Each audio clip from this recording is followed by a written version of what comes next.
Hello? Hello?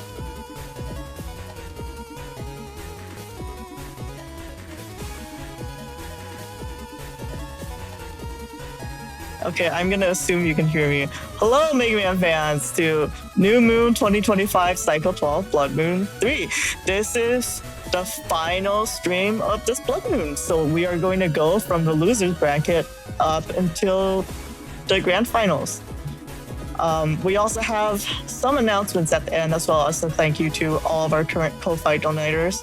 Ko-Fi donators.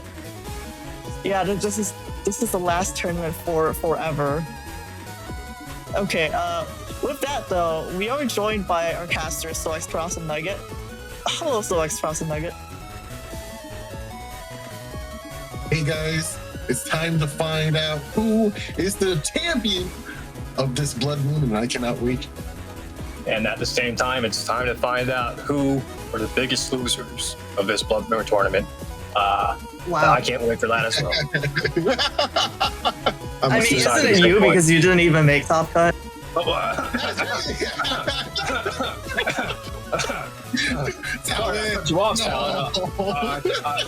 I think your mic just cut out. I don't think I heard what you just said. Anyways, today's potential winners and also potential losers of the tournament. Okay, so let's go into a recap and bracket for the stream.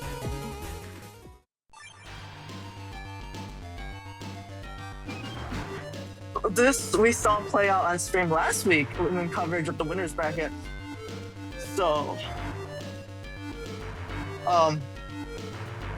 AndMySax was actually first seed of Group A, and because we have the split pools now, there's a bit of a rivalry going on where people are joking or not about whether Group A or Group B is more stacked.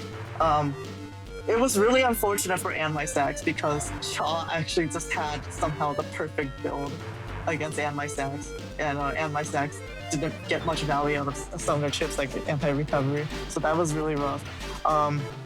Tragically, LDR won against Salad, Soup won against Not Third Person, and Anime Caveman won against Thiago. That was a BDT versus BDT matchup. As for that, Soup won against Anime Caveman and LDR won against Cha. Then Soup went all the way to the grand finals by beating LDR. I believe it was 3-1. I did get a DM from LDR afterwards going, he's too good! I'll win next time. So we will see if LDR gets their revenge run or their chance at revenge.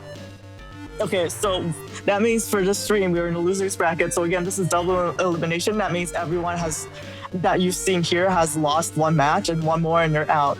So first up, we have AndMySax versus Salad.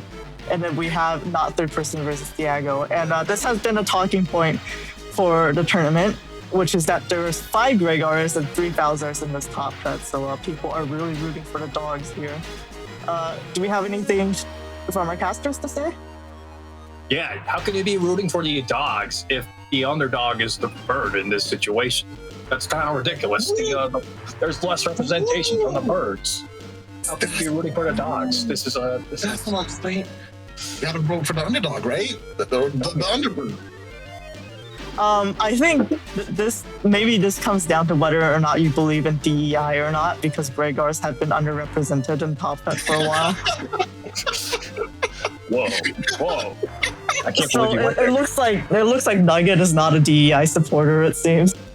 I am for equity inclusion. Come on, man. I am for equal representation, and I don't think national ratio. But it's You're not beating the allegations. Let's look at the folders. An eighth is like 8.75%. Okay, so you're for equality, not what is the other word? Like egalitarian or no? There's a word for this. Let's move on from this. I'm not comfortable with this discussion, Salad. All right, let's go. Okay, so we are in setups for Salad versus AndMySax. We were both Group A, so unfortunately Group A is going to have to knock each other out here. So, Yeah, AndMySax did, again, they were first seed of Group A, and what they said was they are not going to let the first seed curse take them out. So there's that coming into the match, and sorry, go on.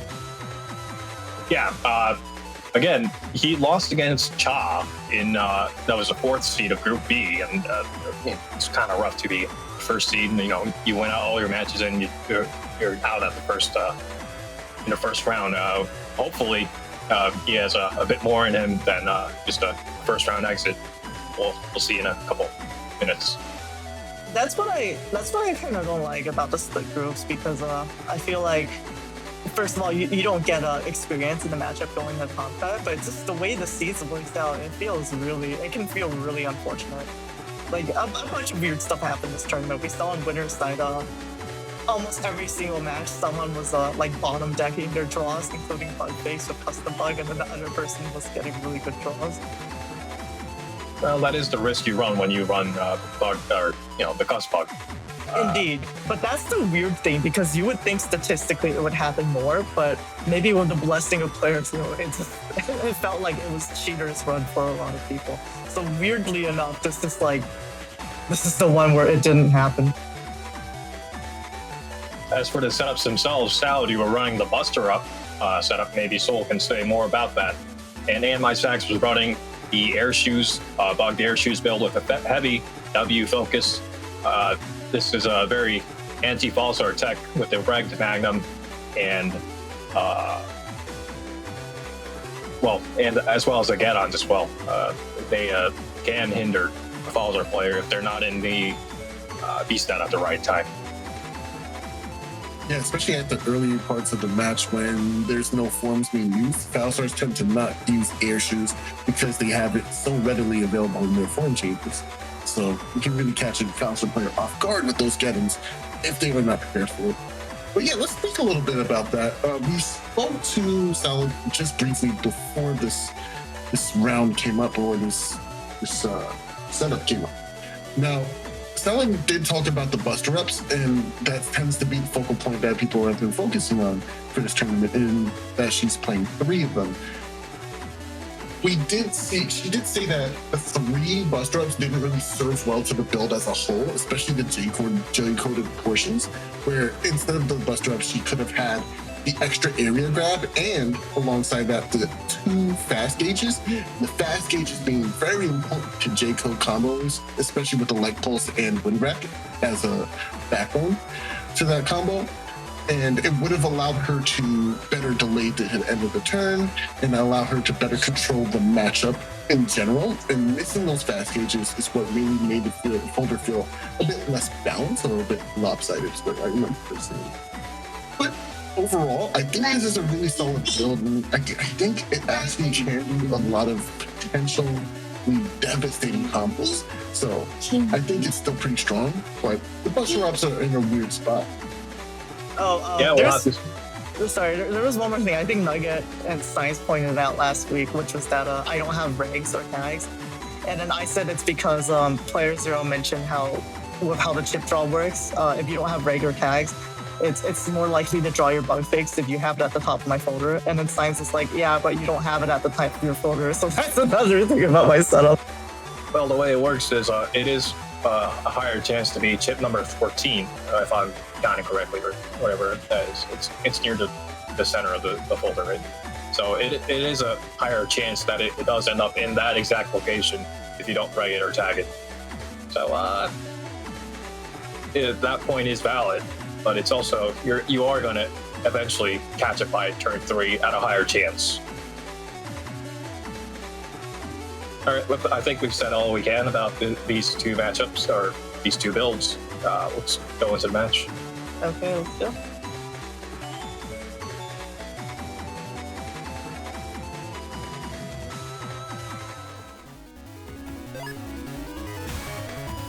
See right away that Salad has drawn 2 recovery 300s, a very solid starting draw for J-code. From her perspective, I don't think there's any reason to go to SoulXCross right away, which is exactly what AndMySax will be playing with in mind, with that regged Magnum.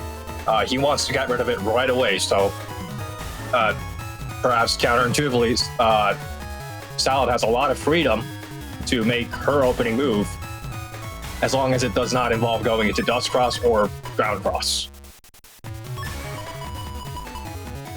Yeah, I definitely have to echo that this tournament was really ran by these gray-hair players. Having these Bowser checks readily available and wrecked even in most cases to make sure that they couldn't just as comfortably as they wanted to go into dust and start dust digging through their folder. They were forcing these players to actually play the game normally like they did. This is actually pretty bad for Salad. First of all, that center hole completely shuts out that Justice 1 that she picked out at the first turn. And oh man. That middle row Magnum now locks her out of that center row. With that row nuke that Electros and Erase Cross has available, this is a pretty sticky situation she's stuck in. Yeah, just off the bat, we've already lost about 700 HP, and we literally have little interaction in general. Like, only, 70 HP came off of the other person? They start at 1,500, so approximately 70. Yeah, and it's not looking really good for Salad right now. Going for the Beast out is a good decision because she is not going to be able to move over these holes in any kind of way without having access to Omni shoes or at least air shoes. Having the bug fix here is actually pretty helpful as well. Both players going to be throwing up a bug fix right now, which is really good for AndMySax as well. When Rat clears out the barrier 200, okay, we can confirm. Life Orb is gonna get dusted away. Yes, very excellent. It's a little scary too, because you can potentially miss a Wind Rack while in Beast Out because of how it aims. So it's actually really convenient here for Salad. Still taking a ton of damage in that turn in the process though. Now down to a measly 875 HP compared to AndMySax's gargantuan 1200. Yeah, we confirmed that it wasn't anti-damage that AndMySax has now. This might be an anti-recover that he's running, which also locks out her options to make a comeback here because she has those recovs. The HP difference is immense, but she can't use it now. Yeah, I think Salad's goal right now is to punish AndMySax for having an anti-recovery up for as much as she can, for as much damage as she can. Nice Judgment SP interrupting a potential beast charge here. Gonna get some Buster and procs too. Not going for the beast charge. Gonna trade up. Oh, but she loses anti-damage here. It will do some damage though, which is pretty nice. Nice interruption. Again, denying the beast charge here is very important for Salad because she has such low HP. And now that practically confirms that is the anti-recovery. Salad really stuck with her options. She doesn't have too many raw attack chips to even out this HP difference, so she's going to have to find a way to even this out. But her hand is clogged with chips that she can't really spin at the moment. That's the one downside that I feel like Buster Up has. You can't even beast charge it to get rid of it for damage in these kinds of situations because of its typing. Nice. Try to interrupt here. Again, those beast charges are going to be very important here for AndMySax. If you can interrupt them as the turn plays out, it's really good. Okay, that's one. Goes for the hub match. Not going to chip charge it here. I think that was a mistake. She may have wanted to chip charge that as a potential way to jump and dodge the erase tail, but she accidentally fires it off. Look at that exact amount of pressure AndMySax had. The brutality of it all. Gregar just has such insane amount of damage potential from beast charges. Erase Beast being the most nefarious of them all. And this is with Salad being able to stuff out so many of those charges. It would have been over way earlier, but there was Buster Ups clogging up the hand in an awkward way because not getting value out of them in Beast Out, unless, of course, you're playing something like BDT to give you back the regular P-Shot in Beast Out forms.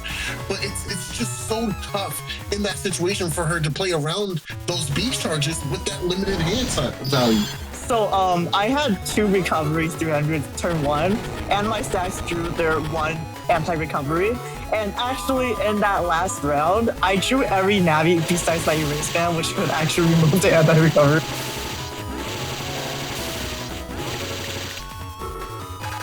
Look at the amount of damage you can get just by using Geddon with Air Shoes Gregar. No shoes means I can just hold my B button for infinite value while the turn plays out, or until these Geddon panels return to normal. That is just an insane amount of value.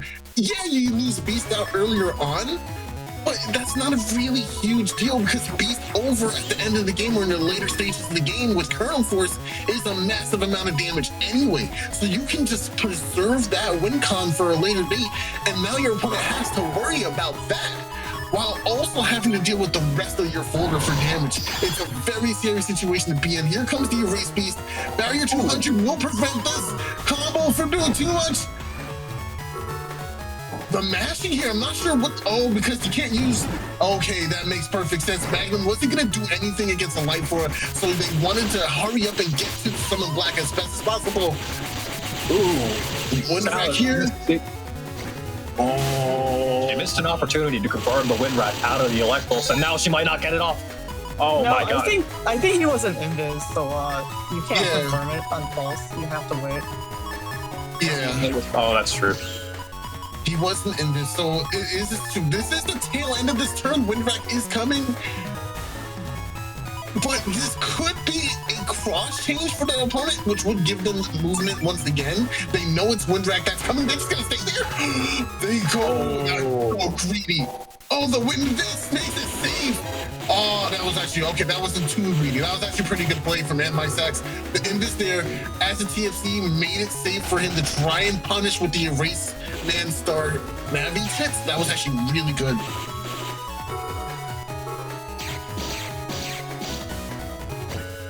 Okay, barrier's been dealt with, but that's sneaking in another Windwrack here is great for Salad. We have the momentum now, finally be able to deal with the Erase Beast, and it was gonna go away at the end of the turn anyway, so now it's gonna be up to AndMySax to figure out which cross to go into to try and push advantage here.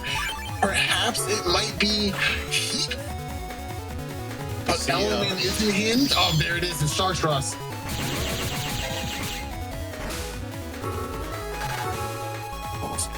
So close to that confirmed just now.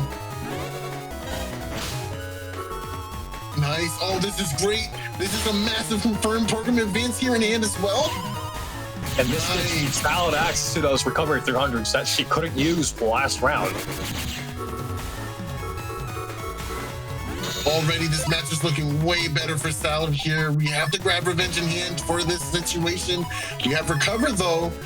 Valuing the Recover and Hub Badge over this. This is interesting call here. Now, one of the nice things about this Destroy Pulse is, of course, now Salad has kind of a sneak peek at how much Sax is thinking about their turn here with the HP bug in the custom gauge.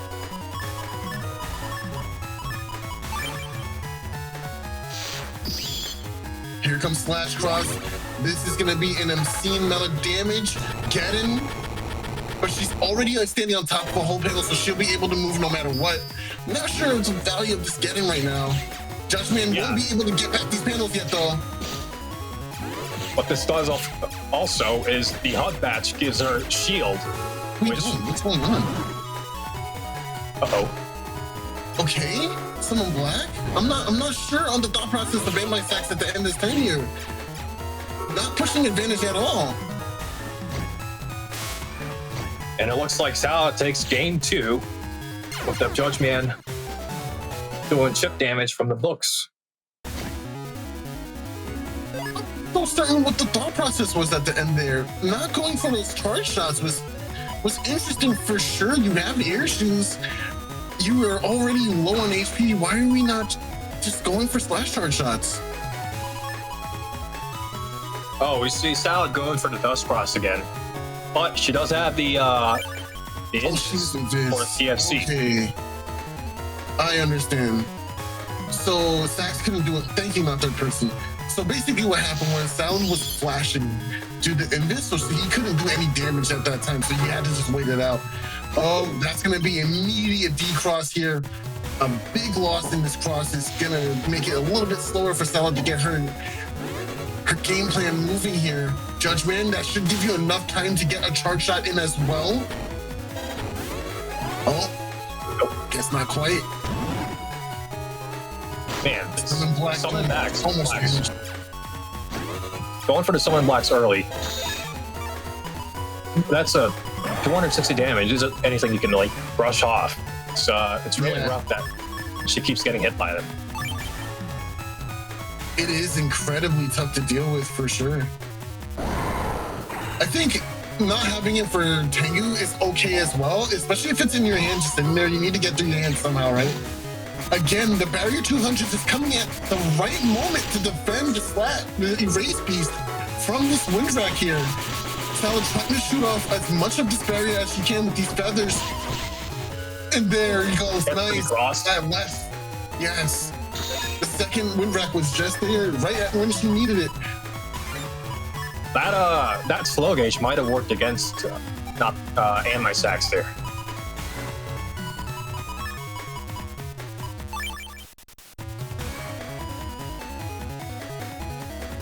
Now AndMySax, their get-ons aren't useful. What are they going to go for? Yeah, this judgment actually would be really good for figuring out what's in that hand. Oh my God. Going all the way forward here. That's going to be... Yes, nice. I managed to get the recovery 300 right before his anti-recovery got set, so that was really good. Oh man, this is kind of rough because AndMySax, like you said, you got the anti-recovery, or you got the recovery just before the anti-recovery, and on top of that, he misses the heat breath from Heat Beast when he had the rank confirmed. Just completely got stuffed out. This is looking really bad for AndMySax now. We have the program advance on deck as well. No way to confirm it outside of a wind rack hitting. So do you go for the program advance then wind rack afterwards? I guess that's what we're doing. I see how he's still in the buster, so like he can't immediately act. So that's why I went for. Oh, and Salad takes the match. AndMySax is eliminated. The reverse 2-0 going towards Salad. That was a very tough match in general. Wow. That first game, AndMySax was looking quite strong, but Salad was able to clean up the play and make it look immaculate towards the end there. I felt really bad having to do this matchup because again, this is the first seed curse. I know it very well. Getting first in your group or getting first in group and then getting 0-2'd out. But yeah, I couldn't let AndMySax get away with that after how that round one went. I was very salty over the fact that I was hoping for Erase Man and I got 4 out of 5 Navis. That was not Erase Man. Yeah. Well, congratulations to Salad, and my condolences to AndMySax. I guess we can move on to the next match then. We can move on to the next match, but before then, I'd like to remind everyone that we do have a prize pool for this tournament. Unfortunately, our base is actually 150. Last tournament, last Blood Moon 2, the prize was 250, and that's because of a generous $100 donation from Ziggins. So if you want to see Soup and whoever else makes it up get more money, get the money. If you want to see them get the money, then please donate on stream today. Okay, with that, let's get into the setups. So this is going to be not third person versus Thiago. This is Group A versus Group B. Yeah, and if we remember from last stream, not third person was running an unorthodox variation of the Cust 8 build. Instead of the last Cust 1, they're running the first barrier, which may throw off, especially against attack 1 Falzer that Thiago's running, their options, because now Thiago really has to waste like a buster or a chip to get rid of that first barrier. I think this is an interesting matchup for sure, and probably an uphill battle for Thiago.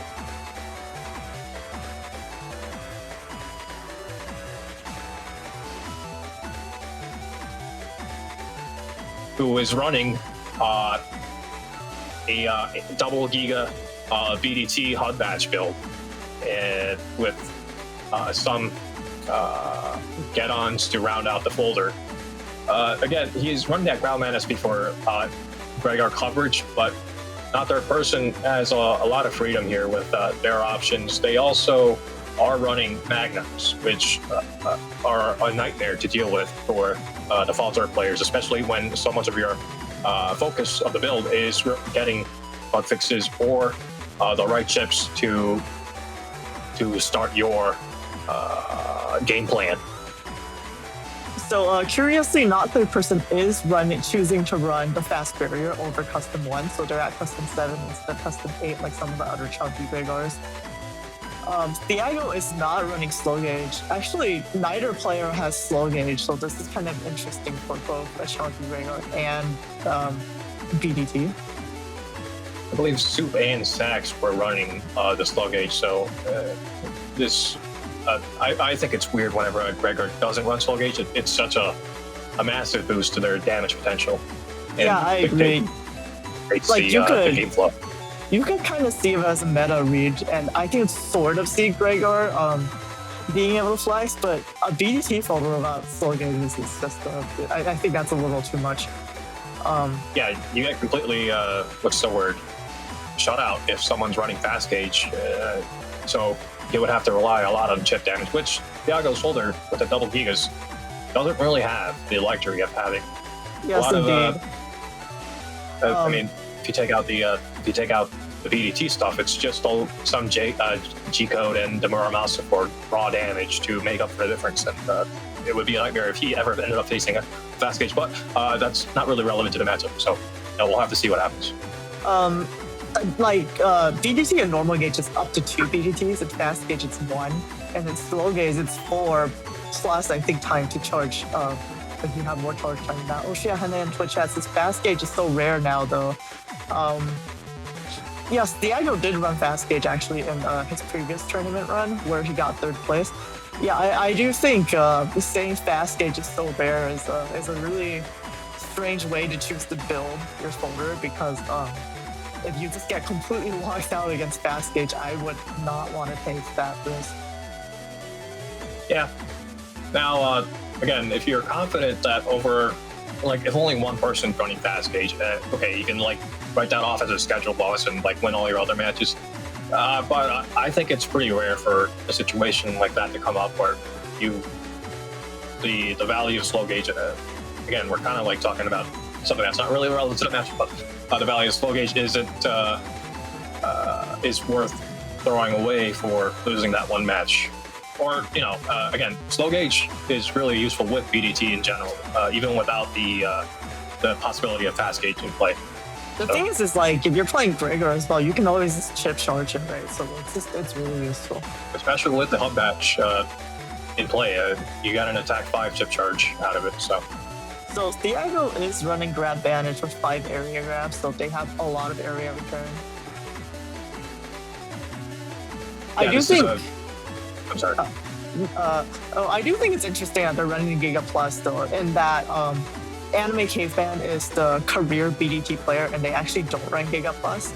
And again, I think it's really interesting that that's the case, because I think Giga Plus Hub Batch BDT is actually the most competitive in terms of what we've seen people bring in previous tournaments, as in it's the most popular build. And I'm sorry for interrupting, as you were saying. To that point, I think the attack 8 or attack 5 cost 8 build that Anime Caveman was running is actually a lot better than the double Giga, especially with the hub batch variation of this, because the value you get from hub batch, if you put those two builds side by side, is you get access to shield and air shoes somewhere along after in the middle of the match if you choose to pop off the Giga. But otherwise, the attack 5 build has a lot of initial pressure that they have access to, and they're not reliant on getting that Giga chip. Maybe there's some fiddling around that the second Giga chip does to the shuffling algorithm that gives you a better chance of getting BDT or something. But I think the attack 5 build is a lot more easier to pilot and a lot more consistent. I do agree with that. Having the attack 5 pressure right off the bat, and also just having attack stats in general with BDT takes out one of the biggest weaknesses, which is that you can't rapidly destroy objects or things like that, potentially. Fanfare actually could get a lot of value against BDT otherwise. One thing relevant to this matchup is that not third person is running the uninstall, which will very heavily tip the balance in favor of him if he lands it against BDT. It's going to be interesting to see if he actually gets it off. Yeah, and it's really scary because they have Erase Band and Erase Band SP and 3 Magnums. So if they land on uninstall, Thiago isn't going to be able to recover very safely your Grand Cross or Super Iron. Yep. All right, let's head into the match. Let's see what happens. All right, let's go.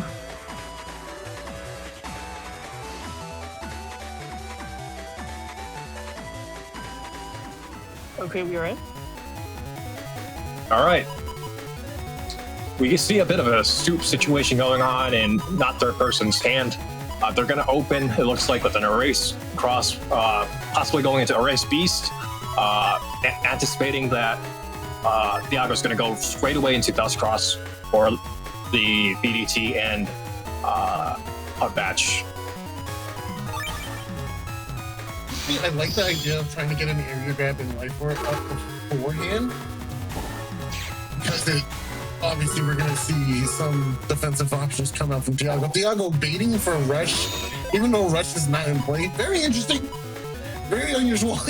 I'm not sure what the plan was here. Maybe they just wanted to use the invis because of Magnums, and they just wanted to throw that out. That's fair. Okay. Sure. I don't think it was necessary though. Well, it's also kind of questionable using full custom when you see an Erase Cross opening, but I think they really, really, really wanted to get that one turn of dig out, which I think is fair. They're running. Yeah. They're running. Ooh. Are they running custom play? Yeah, they have custom 1. Yeah. Also, the Solely panel plus Life Aura start is really strong. Yeah, not third person's going aggressive to the area. And he's going to go for the D-Cross right away. Oh, but it looks like Thiago's throwing away the Dust Cross already and going for a Tengu Man play with the get-ons. This is going to be an attack 1 turn, so not as devastating, but definitely gets the D-Cross off on the Erase Cross. Except unless not third person uses the air grip now and locks out that one panel that Thiago can use to hit the Erase Cross with. Now Thiago can't land the charge shots on Erase Cross, so not third person manages to protect his cross with some clever on the spot thinking. Well, that's really unfortunate. Thiago is also running 5 area grabs. In fact, not third person is running 4. So Thiago didn't have a single area grab to confirm the get on log with. Yeah, and he may have tossed it to the end of the folder. I don't know. What would you do in a situation, Salad? I think I would have gone for slash cross here, and so I think like is to get the extra 100. That's really surprising to me. Personally, you're gonna have to make me give up Erase Cross. I don't like switching out of Erase Cross. I think people have to answer to Erase Beast. So slash is tempting, but not third person didn't have anti-damage or more area grabs, so they had no way to confirm the slash lock if there's any answers to that at all. So I would have probably stayed in the Erase actually. Just threaten the Beast. Nice combo. But gets answered back with the Wood Dragon. Both players just taking a significant portion of damage in that last coming turn. I think not going slash was actually the right call here, because now Groundman didn't come in and just get a really meaty, juicy ×2 3 times. So that was definitely a good play. I don't know if I like going slash here though, because we only have the one area grab. We could couple it with the barrier 200, but only one area grab. and we're in the back row, so we can't even like just aggressively defend the center panel. I'm not too much of a fan of this. I might rather see just staying in or going into a heat cross or charge cross here. That's what I here's would the do. thing too. If he goes into slash, he already has the main components of his kernel force combo on his shoulder. So if he goes into slash base isn't necessarily what you want to have. Because if you go into slash and then you go into slash base, now you're giving up slash cross, right? So like the combo is getting very weird here. I think I would have valued going into heat cross way more here. Oh, yeah, especially one one area grab. If you had two, I think the splash would have been safer. But the heat, I think, yeah, you're right. The heat cross would have been the safer play for sure. Does not use the anti-damage at the end of the turn. You saw him click on that grabber bench, hitting that A button right as custom ran out. Very unfortunate for not third person. Okay, actually, maybe not third person has the Giga Brain after all, because I was about to say maybe they wanted to go into slash to punish Tengu and get rid of Tengu, so they could use their barrier 200 later in the game. But now this might be a potential double slash beast hit. Yeah, that is the one upside you have when you have Kernel Force and a Slash Beast, is that really nice X hit in the center there for 2 times, 4 times the damage essentially. Yeah, that's 800 damage. that can speed it. It's over.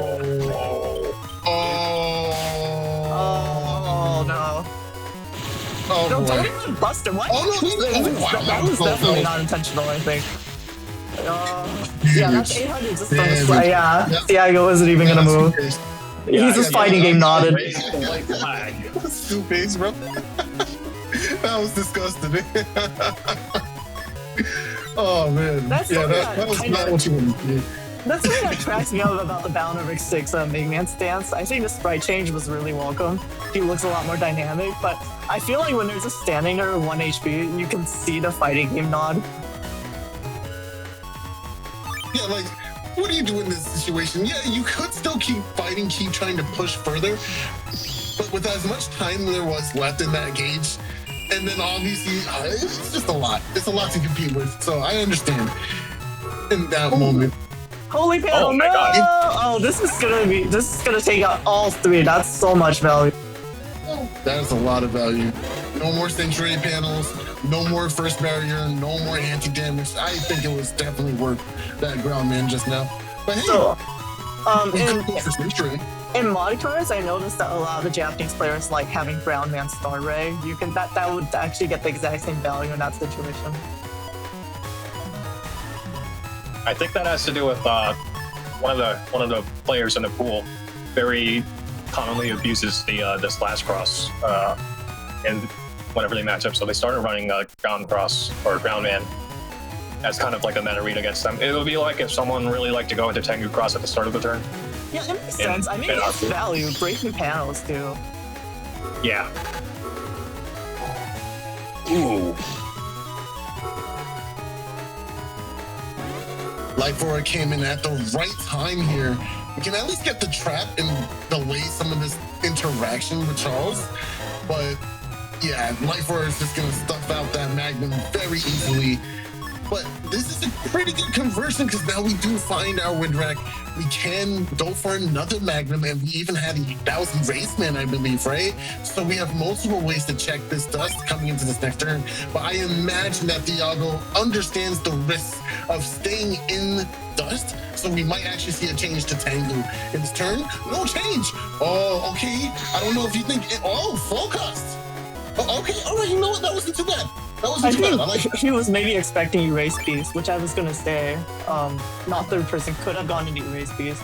That would have risked a win rack, but potentially getting that Erase Beast damage would have been massive. Then again, this is both players about slow game. The cost bug is settling in for not third person, and I believe for Thea as well, who hasn't drawn a bug fix for the HUD batch yet. Yeah, so he really, really wants to get that full plus dig in. I just realized Greyguard has both crosses that are actually animated, but Heat Cross and Erase Cross.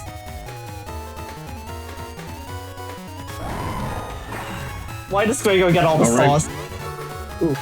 Ooh, that's not going to be quite enough to get out of there without being scathed. But now we do get the decross with Erase Man. We have Magnum follow up. Are we going to go for it immediately? Yes, we will lock that down for the damage. We can try to go for the charge shot here from Erase because it's going to pierce in this anyway. But it's going to be a true 50-50 on how this gets lined up. Not third person must have made a read for the wind rack. Yep.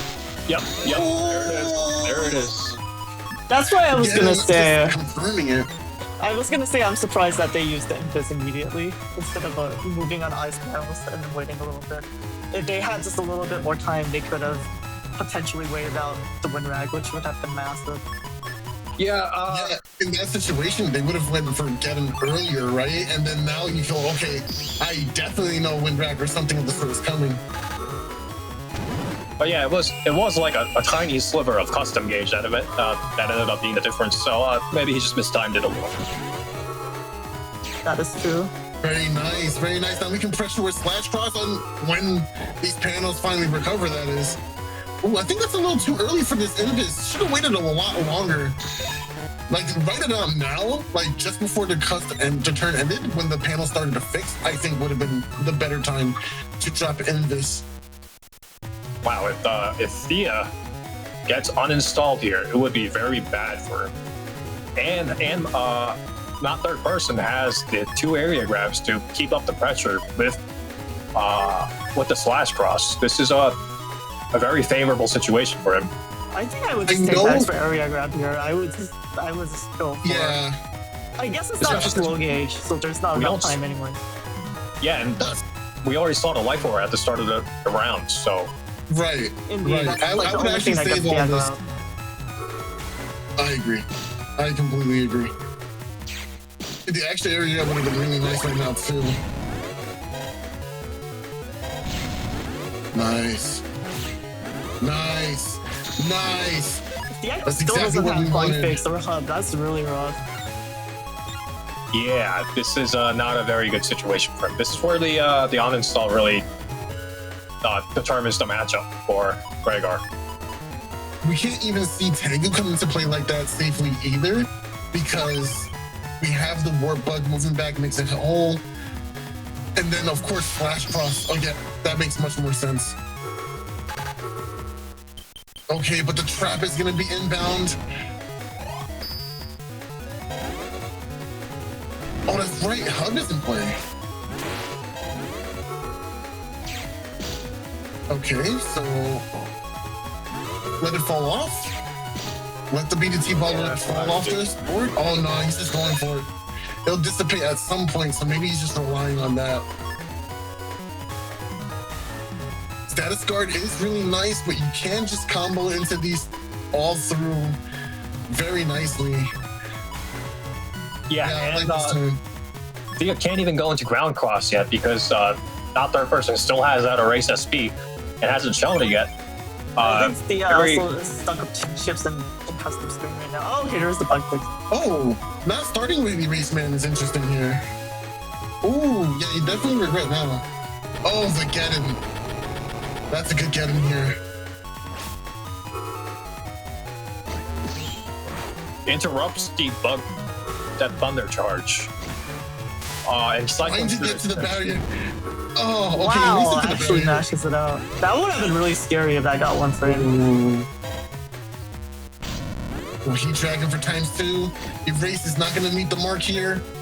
No room for getting your charge shot in either. I would just press B. At that point, Thea only has some Muramasa left though for damage sources. It's still not a very favorable situation. AndMySax is going to cross out of Splash.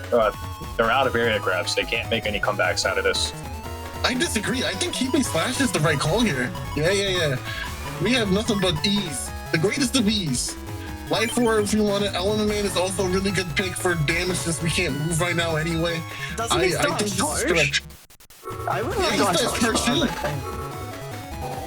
Because it also potentially fishes out the hit on Tomahawk. Yeah, I definitely agree with that too. And now, that area grab definitely solidifies that. Yeah, for sure. Charge would have been really nice to have right now. Definitely would have been nice to have right now.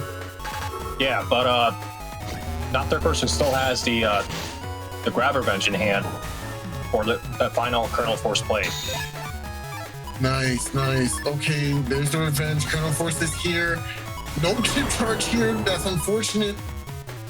But we can at least hold our B button. The good old-fashioned tried and true is more than enough to do the job, you see.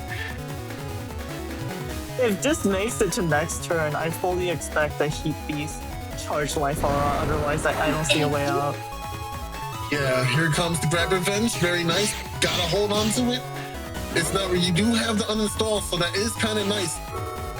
Oh, good invis. Oh, my gosh. That's huge. That is huge, Thiago. What an answer. Murmasa too? That's so good. You were in the wrong city, pal. Wow. It has to be a beast charge. It has to be a beast charge, and you gotta dodge the BDTs while you're trying to. Oh, this is nice. Wow, the entire situation completely reversal. One well-timed invis just completely flipped this match on its head.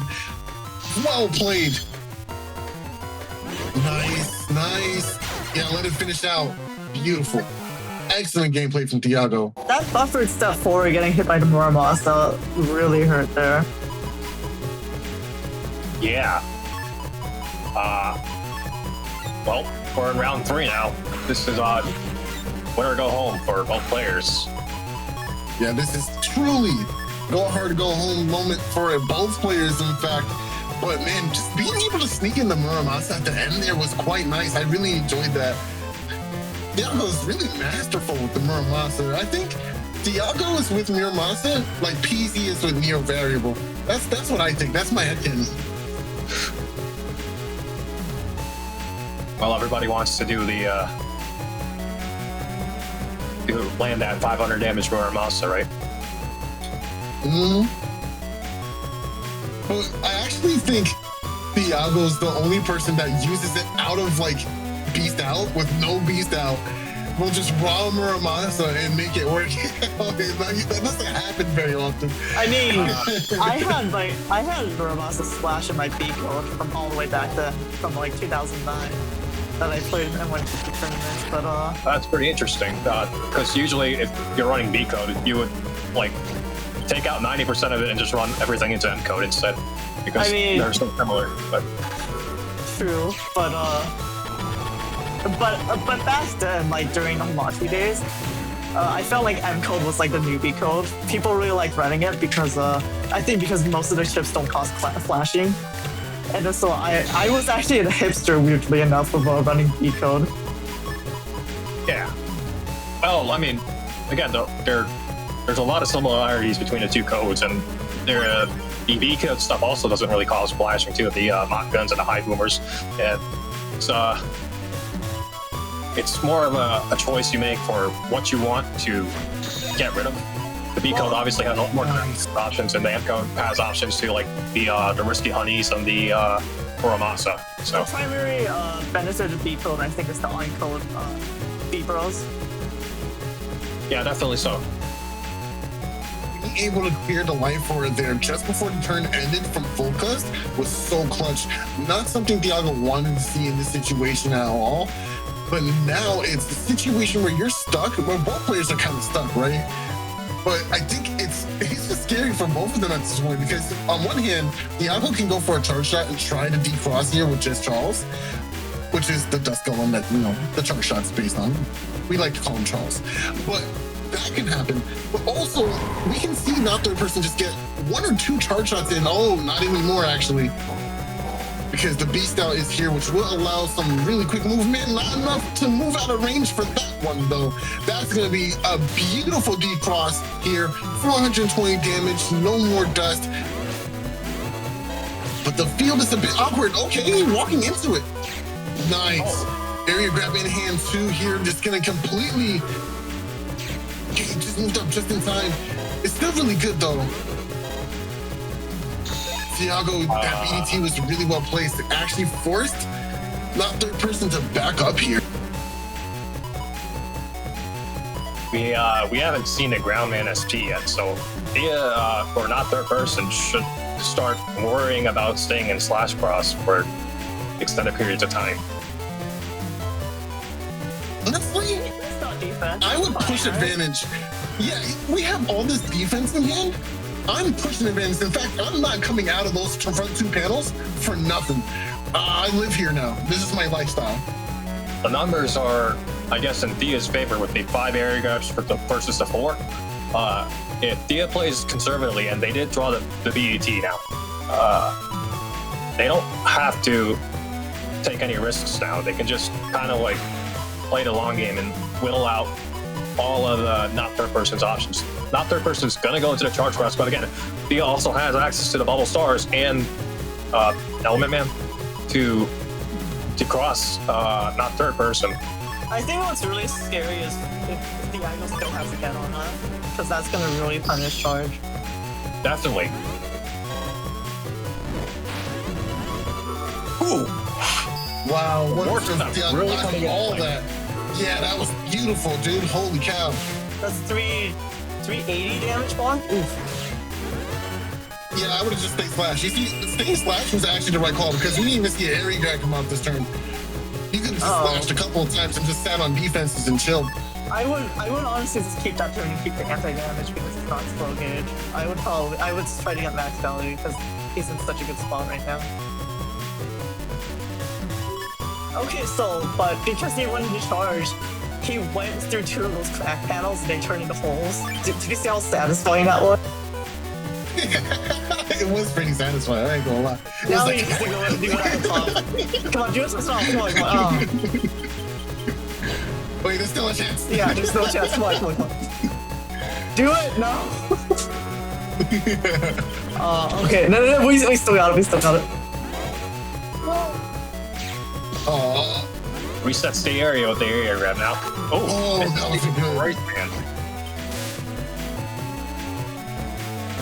That was good.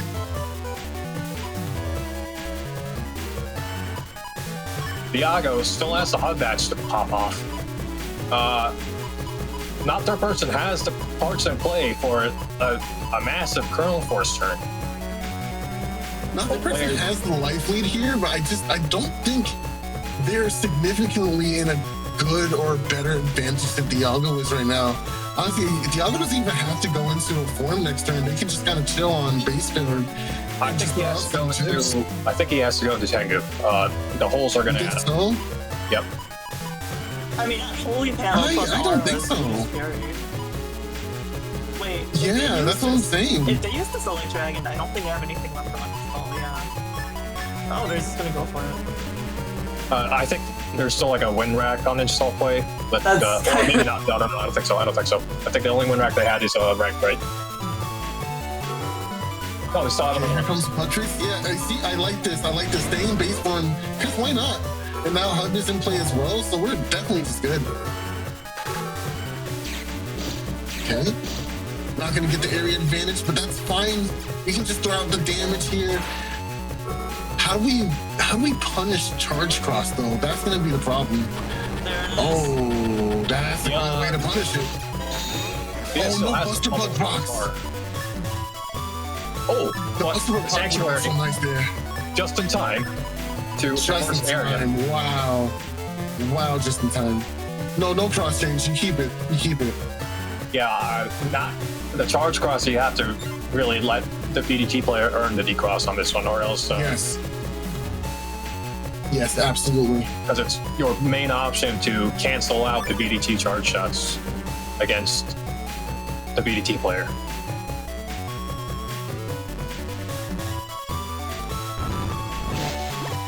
Oh, and well, There goes the decross. yeah, no, that's exactly that. Yeah, he earns the decross.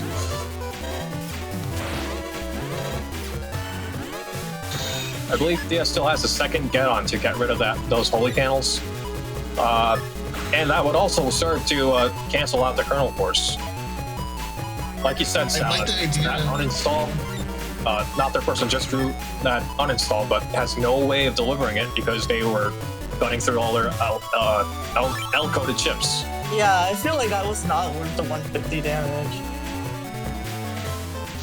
I like the idea going for the life aura here. We can throw that up and just completely deny any BDTs to start.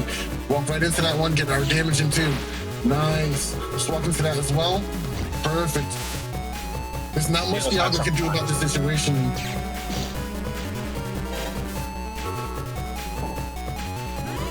And this is a little inconsequential here because of this charge shot. We could even go for the beast out here and just lay on a huge current force turn. Oh, well, it's not going to be that huge, right? It's going to be normal area, but it's still going to do a huge amount of damage. Oh, they're going to shit charge to uninstall, huh? Okay. I would have. Honestly, you don't even really need it at this point. I mean, I guess you do. But I don't think he has anything else for that to get attached to, no? No, it doesn't look like it. Yeah. I mean, unless there's another wind rack in the folder, but I think we saw two. So I would chip charge it too. Going for the Tengu. Removes the life aura. Okay, and this is gotta go elect. Gotta go elect. Qualified. Yeah. Oh, no elect. Oh, no elect. What is this timing? Oh, Impatience, not 3% of the. No. Wait. Oh my god. Wow, that actually works out. Oh man. I think Thiago tried to do a lefty the input wind gust to get landed wind rack, but missed the input. Seems not a very. This is a very tough scene to watch. In terms of damage, you're kind of running out too. You have to start chip charging. Maybe even going for like Heat Beast now because of the grass. The grass panels would be a nice extra times 2 damage at the very least. Again, you're in a situation where you have to start worrying about how are you finishing out this match. How are you getting Thiago to the deletion? Well, Thiago's still in it. He just has to fire off the BDTs and hope that it's enough to help. Oh, yeah, I agree. It has to be. 600 damage is a lot. That's a lot of HP.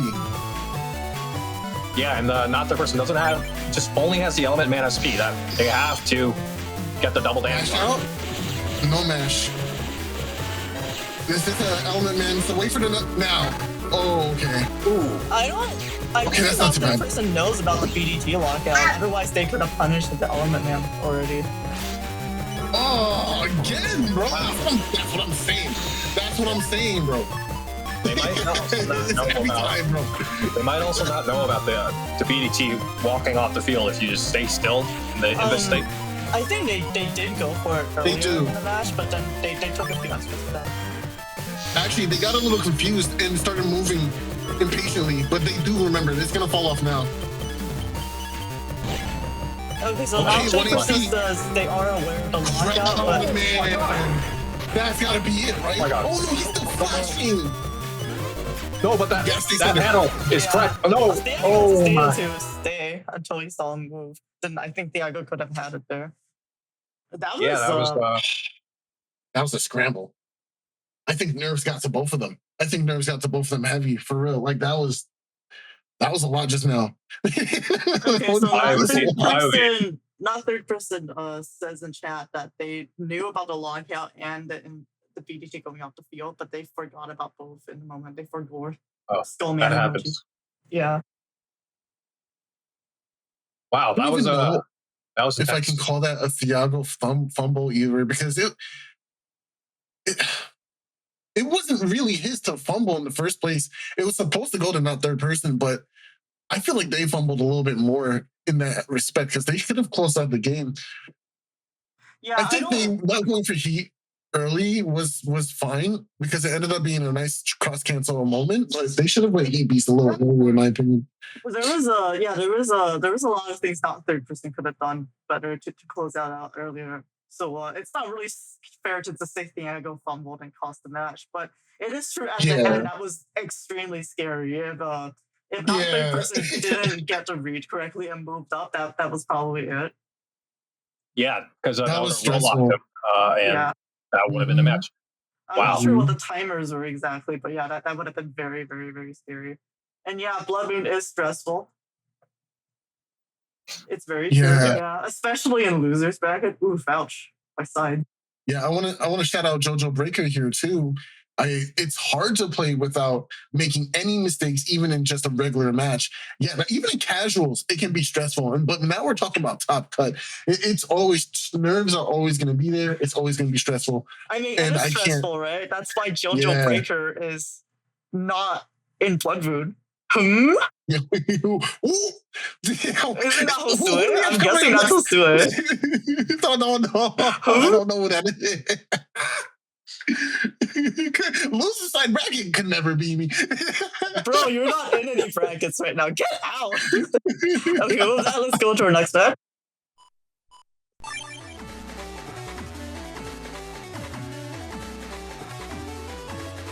All right, so since Salad won the last match, she gets the honor to play Anime Caveman. This is a bird versus bird matchup.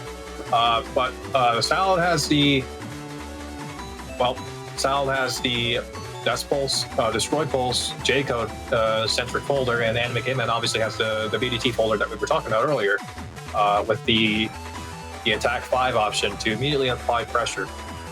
Both plays actually, the Navicus is very similar, but very different directions that they're going in. I don't really have much to say about this. We've seen both players before. So, even though my folder might look similar to some of the Pulse folders I've brought before, for the J-Code, I usually have Warp Step and Hub Dash, as well as 2 fast gauges, and in the A-Code I have double shield and 2 fast gauges, as well as Risky Honey and stuff like that. So this was the one matchup where I just went, maybe I shouldn't have brought 2 Buster up tier list emoji. And we did already match up. This is also Group A versus Group A. And so we did our matchup, and it was on the round robin stream. If I had just the one Buster bug proc in round 2, I could have had it. So I didn't want to get revenge for that. But this is, I think, a very hard matchup, just based on the probability of the chip sequences. Definitely agree. This is going to be a very tough matchup in general for both players, especially for, I believe, you, Sam. I think you can interrupt a lot of his charges with electrolysis and such, but it's going to really rely on that. And I almost wish he had those fast gauges. That would have helped so much in this matchup. Almost. So I am also armored. I am rusty. I am not. Are you gonna say it out loud like that? Okay, so now that you said it, it's been a while, so it was fuzzy for me whether or not you could interrupt the BDT charge shot, as in counter hit it and also stop the BDT from coming out. I couldn't remember how tight the timing was on that, if it actually happens, because I think in most cases the BDT still comes out. So that makes it kind of tricky in terms of decision making for deciding when you want to go for the pulse.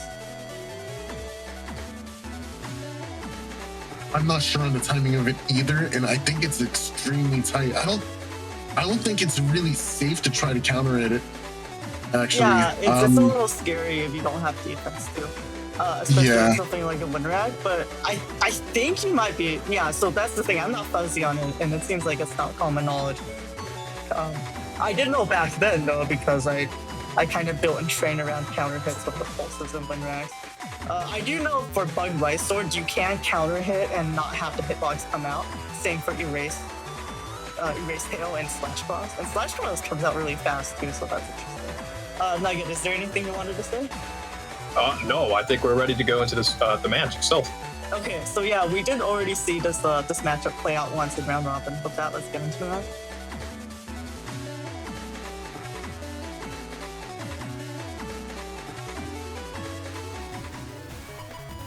Okay, this is actually the second round we played, because what happened was in the first round I got Destroy Pulse in my turn 1 hand, and something happened, so my Tango became the inactive window right as the turn started. So I didn't have any inputs, and I ate like 5, and we gave me a little like 5 chips and cubes, and I just got blasted. So I was a little tilted out of my mind. He was nice enough to replay it afterwards though, but yeah, that was quite a way to start off. And it was a good hand for you to start off too. I think early destroy pulse is actually pretty ideal because you get that nice HP bug that kind of sticks around too. Well, But ideally you want to use it after they use their bug first, but yeah. right. Wow, you got the full hit for the. No, I'm sorry. 100 hit. No. Yeah, it had to be 100 because the barrier wouldn't be here no more, right? Like I was like, oh, I don't know. Very explosive turn for Anime Caveman here. Oh, that's not good. Oh, that's not good. Yep, EQ. But that charge shot was very valuable. I think that was the remainder of that barrier 200. So despite eating a ton of damage in his opening turn, about 325, I think, you still maintained a decent amount of value. Beast Out is the right answer here. I think going for Tengu in this situation is a little unnecessary, not really needed right now. A Beast Out is perfectly fine. Yeah, the Tengu also. Well, I'm not sure if the Anime Caveman really has a Tengu out in his folder. It's not really relevant to the BDT He does have Muramasa. Right. He does have Muramasa, but the damage isn't there, so I doubt an early Muramasa would happen. You know what I mean? But I still feel like you don't want that chance to go up because we're going to be comboing him in the middle of this turn and there's no fast gauge. So that could lead to retaliation with Muramasa. Oh, good. Good beast charge here, trying to deny as much damage as possible. But Salad excellently allowed herself the time to combo afterwards anyway and still was able to get a decent amount of chunk damage from that. That was really well played. With Anime Caveman, he's not going to use the uninstall until he sees you or Salad use the hot batch because the shields are going to be very relevant in the late stage of the game. So I guess both players are going to play footsies and wait until either player makes the first move here.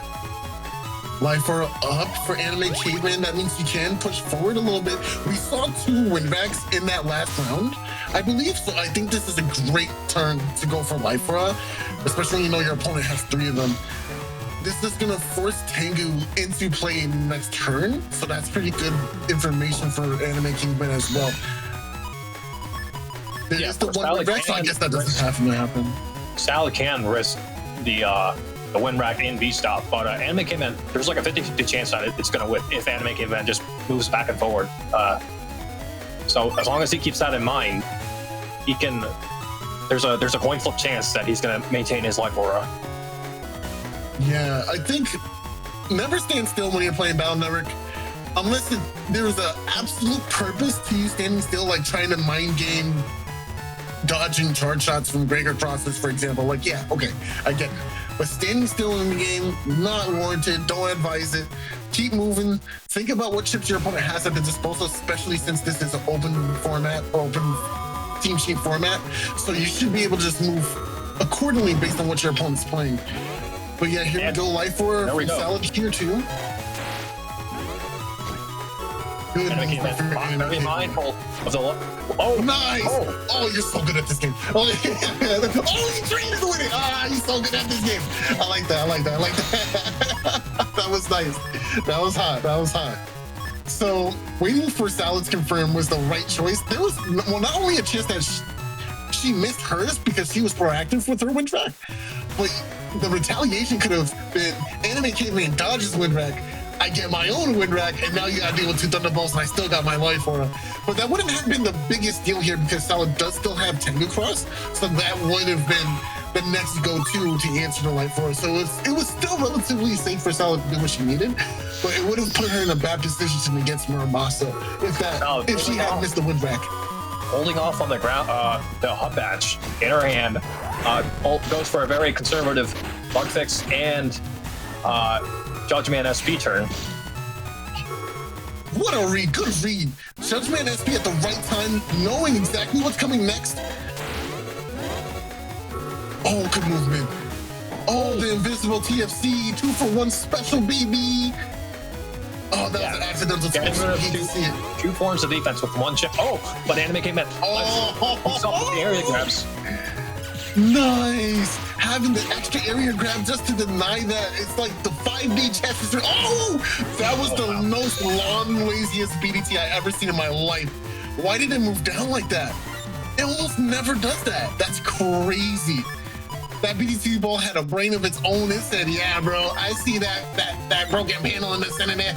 They didn't know where you're going." That's so crazy. Wait, I thought I just mistimed it. Was that actually weird? Yeah. I think it looked so weird to me. I'm like, oh, wait, so did I? Do you think I mistimed it or? I think you mistimed it. Yeah. Okay. Okay. Because it looked crazy to me. I thought it was on point. With the HP difference here, Anime Caveman can just kind of coast now and wait for you to expend your options. Oh man! Nice. Should have waited. Should have waited for the invis. Made you feel a little secure. Get the decross and the invis punish. I'm surprised he brought the erase band this turn. He must have an erase SB as well.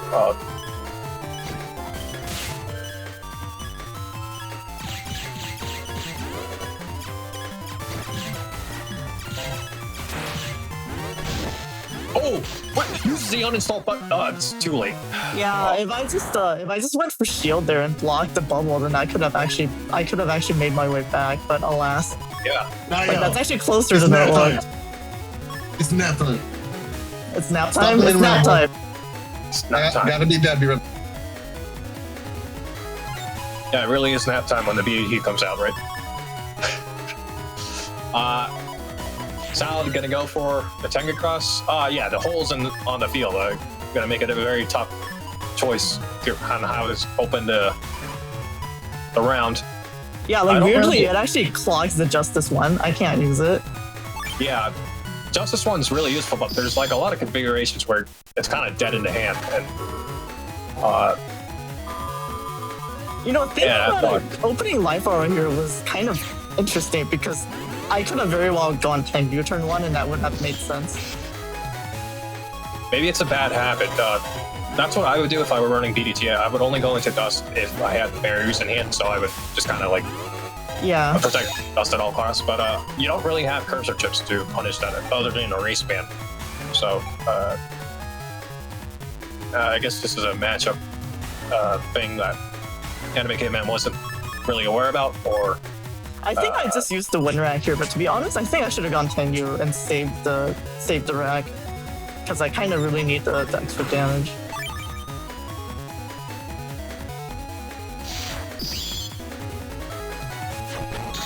Nice. Oh, right before the full cuts too. That was actually pretty nice. Pretty convenient. That's the second time that happened this stream. That's kind of crazy. That's right. We saw it earlier with Thea and that third-person game, right? Yeah.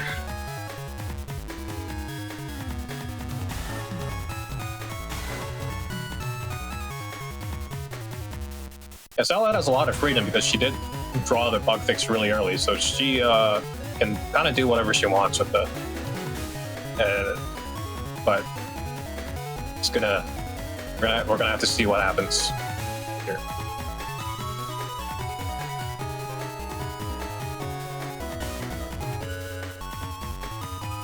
Anime Caveman, considering his options in this situation, did we already see Beast Out from Anime Caveman? No, not yet. Not yet. So that definitely is the option coming out next, especially since he's trapped. But I'm not sure where you go from there with this upcoming turn. Bubble Star is on the menu. I think BDT is already in play as well. Slow Gauge, that's pretty good. BDT in play, there we go. Yeah, this is a very disadvantaged situation. If Sal doesn't pop off the Judgment, but Anime Caveman for sure definitely has an extra area grab here behind the play. Yeah, but so does Salad here. We can throw down an area grab. No area grab coming out. Do you try to camp forward here? It's scary to camp forward. Oh, could be, see. Well, oh my god. Oh, he should have waited. He should have delayed a second longer. Should have delayed just a second longer to make that BDT really come in. Oh, it just didn't have the range. All right, so it doesn't matter.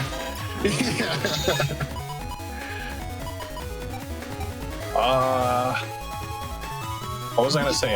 Salad only has 2 area grabs, if I'm not mistaken, which in this matchup it's kind of unfavorable because if Anime Caveman wins out the area wars, it's one of the steps you can take away from the opponent to step dodge the BDTs. Yeah. Well, Salad circumvents this, right? She does have 2 copies of Judgment, 1 SP and 1 regular. She also has Grab Revenge. And so there are the ways to get the area back. Oh my god. Nice grab banish. So, Salad, mindful of one of the tricks you can use to dodge the BDTs is to use a ground cross charge shot, but Anime Caveman lands the BDT while the charge shot is going off. Good movement. There we go. Oh, good deal. There we go. Oh, That was really unfortunate, yeah. How, bro? What?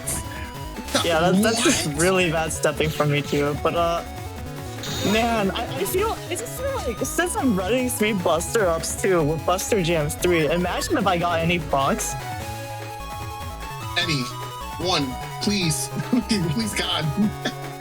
But yo, my man got the Barry 200 and the Muramasa.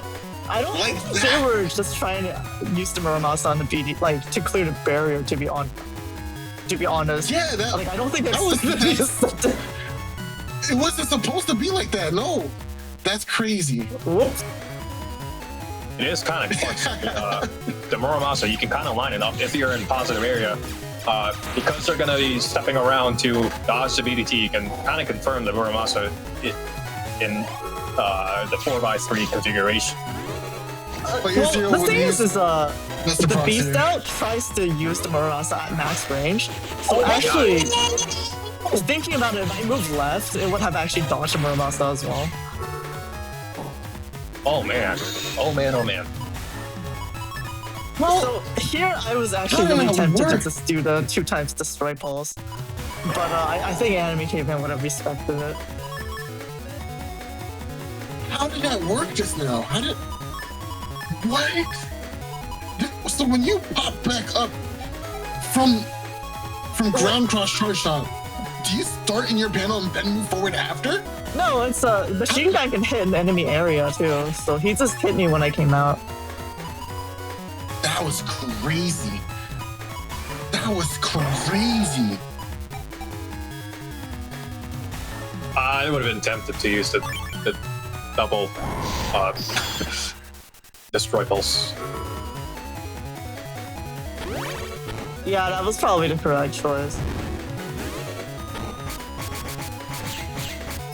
I love the sense of security you allow your opponents to have by not just rushing out your wind racks and your combo pieces.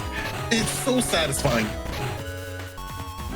You know, this is where the lower amount of defense you take with the only 2 invis and 2 anti-damage is going to pop up with all these SP navies that gets thrown out. You just took 309 damage here, you're going to take 100 damage here, 100 damage. Yeah, it's really rough because I mean, I could have had all that defense and even like Sanctuary or Fast Gauge if I didn't if I took these really valuable Buster Ups with my Buster Jams I'm getting. Right. And you are already like attack 5, so attack 5 Buster Yeah. Bug could have been respectful. Well, if you get the Buster Jams, but Yeah. man, looking at this here, what if? See, this is the thing. I couldn't remember how the counter hits work. If I somehow counter hit on the like pulse into Destroy Pulse, that could have actually won the game here. Oh, never mind, recovery, and I missed the pulse. Actually, I'm surprised I used the pulse right off the bat. Yeah, me too. I was literally just about to say that. You read my mind. It wouldn't have You been could enough, sadly, though. one frame the another recovery 300 that way, right? Yeah, maybe that's what I don't know. My favorite part is when the BDZ balls come together in fusion into That- one Super Ball. The Super Ball is scary because it actually deletes holy aura. Like that's one way of being able to tell that the way the game calculates damage. Well, you're stuck in between a rock and a hard place, right? With your HP is low. You're in negative area, and the BDTs. You already used your triples, so you're kind of stuck with your Buster Ups as your main source of damage. Well, I think the problem here is the area. I think I used the Judgment too early because I think I used the first one in just one grab. That wasn't enough value. Because if I just had, if I had the area and I managed to stall and get to the hub badge, then maybe. Ooh. Oh, but you have the undershirt. Okay. Yeah, this is actually ideal because you can step back and make it fall off. Oh, but you're moving. It does kind of suck when your opponent is blind, but they still manage to not or step away from like whatever it was you were aiming. Oh, I split up. That might be. Oh, that's actually very fortunate. Oh, he saved you. Yeah, but with the area disadvantage, I think this is. Actually, why did they split there? Yeah, I don't know. They decided to divide and conquer. Anti-damage, right? No, the anti-damage was Yeah. afterwards. So I'm actually looking at that. I'm actually confused. Wait, let me look at that again. It doesn't want to play.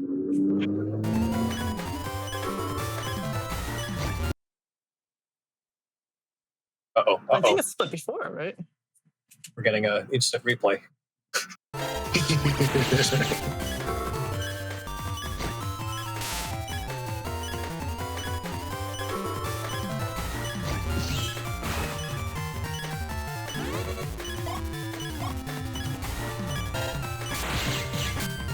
Yeah, why can't? Yeah, I don't know. I'm actually confused. That's weird. Yeah. Oh well, I don't think it made a difference there, but yeah. GG's. I was very tilted from that round one though, because we actually played the entire thing out since Anime Caveman was so locked in that he didn't see me go, wait, hold on, my controller. Well, that is a shame. I also regret not playing a warm-up match before this because that would kind of help against PDT. And also my mental image of Anime Caveman with what he's shared with us so far is he's just like permanently under a waterfall waiting for his next tournament match. He's just like meditating or whatever. He's in constant status of conflict. When you play him, he is very locked in, and yeah, I don't think he very much makes too many mistakes. Like he's always patient with his outs, and he's like you can put pressure on him, but he's always like managing his resources, so he's never like putting himself in a corner. I think his mistakes really cool. are like his decision making ahead of time, as opposed to like spur of the moment panic or things like that. Yeah. Yeah, definitely so. So I wouldn't beat yourself up too much for losing against him. Yeah, I think he's a respectful player. That's what I said afterwards, because I think he earns his win. Like you could be salty about BDT or whatever, but he is really dedicated. So again, very blessed to have him in our community. Okay, with that, let's go into the next match. So this is going to be Cha versus not third person.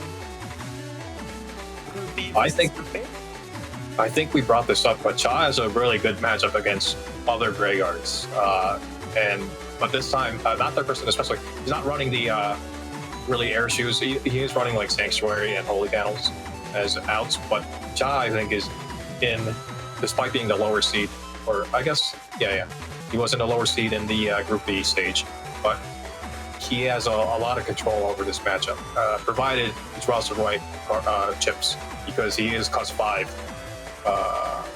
against cost 7, not third person.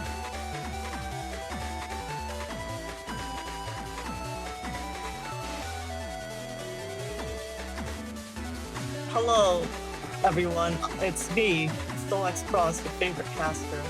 So Cha also has my favorite chip, Base.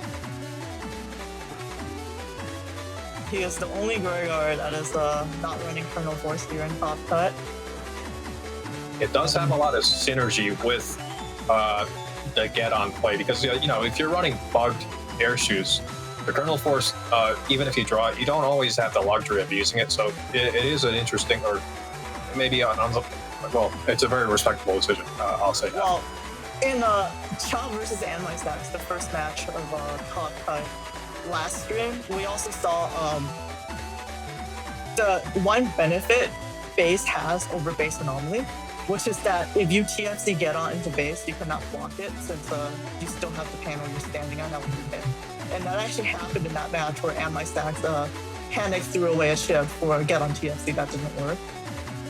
So that was an absolutely massive swing.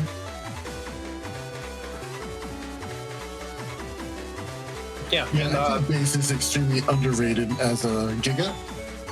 I think it's a very powerful Giga in general, and I feel like people should play it more. Yeah, definitely worth exploring. But I guess the damage potential of Kernel Force is always there.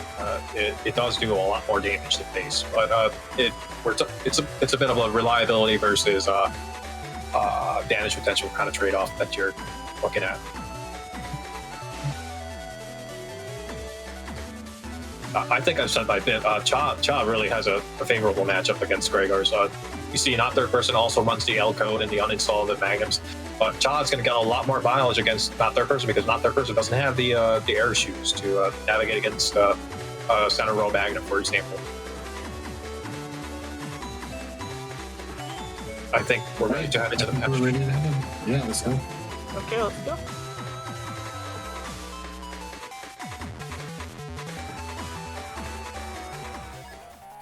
We're ready. One thing I gotta say about these matches is that Gregar versus Gregar tends to be very quick, very fast matches. Maybe this match will be similar, right? Maybe you're gonna see some quick deletes, some instant deletion, if you will. Or not. It could be the grind game. Who knows? I don't know these things. I'm not psychic. One of the things that I would be wary about is an early life or barrier to 100, which would kind of negate Cha's hand, especially going into a race cross. They don't have the option to go to a heat beast or a race beast next turn to potentially get rid of a life or if they rip really hard.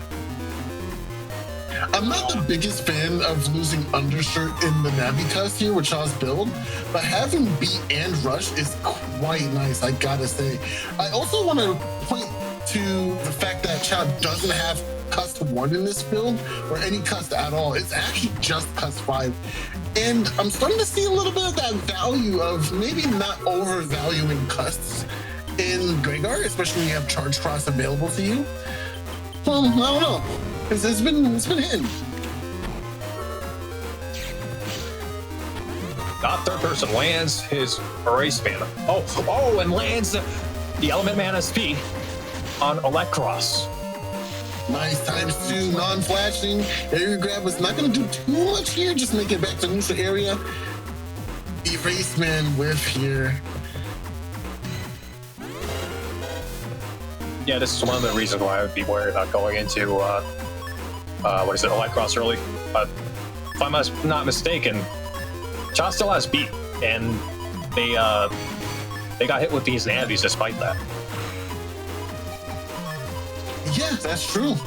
But that does make it a little bit scarier for not third person. They have to find the time to throw a mega chip away or Kernel Force will be eaten.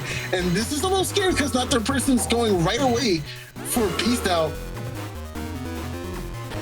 You want to charge tackle the rock here. Nice, get rid of it. Blast Man gonna go ahead and do at least some damage to this barrier. Not all of that. Nice charge tackle.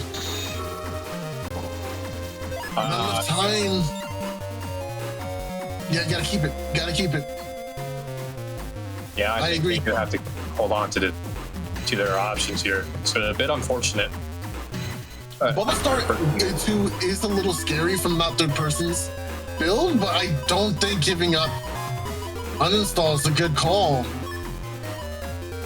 Wow. I think with the way the with the pace that things are moving, the uninstall isn't going to matter much, especially against Gregar. Beast Out, they have the intrinsic super armor. Getting rid of that isn't going to make a difference. The bigger issue is they are throwing away the mock gun, which would have gotten rid of the trap. The trap forces you to use a chip. Nice. Oh, that was really tricky timing. That was very, very tricky. Meets the mark, gets the decross.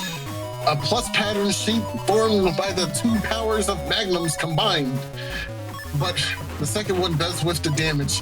But hey, Cha got set up here for these free holes, and now Summon Black can do a decent chunk. I would go into Erase Beast. I would go into Erase Beast. We still have that, right? Wow. Yeah. Wow. Well, Cha doesn't want to give up the custom. Oh my god. I'm giving up that custom. I'm B-charging everything here. I'm not gonna lie to you. You see, now we're just eating damage for no reason. That is, I feel like they had ample time to react to that Elect Dragon. And Center it. Oh wow, you brought Magnum and Geddon into this turn. So useless. Yeah, I would have B-charged that turn.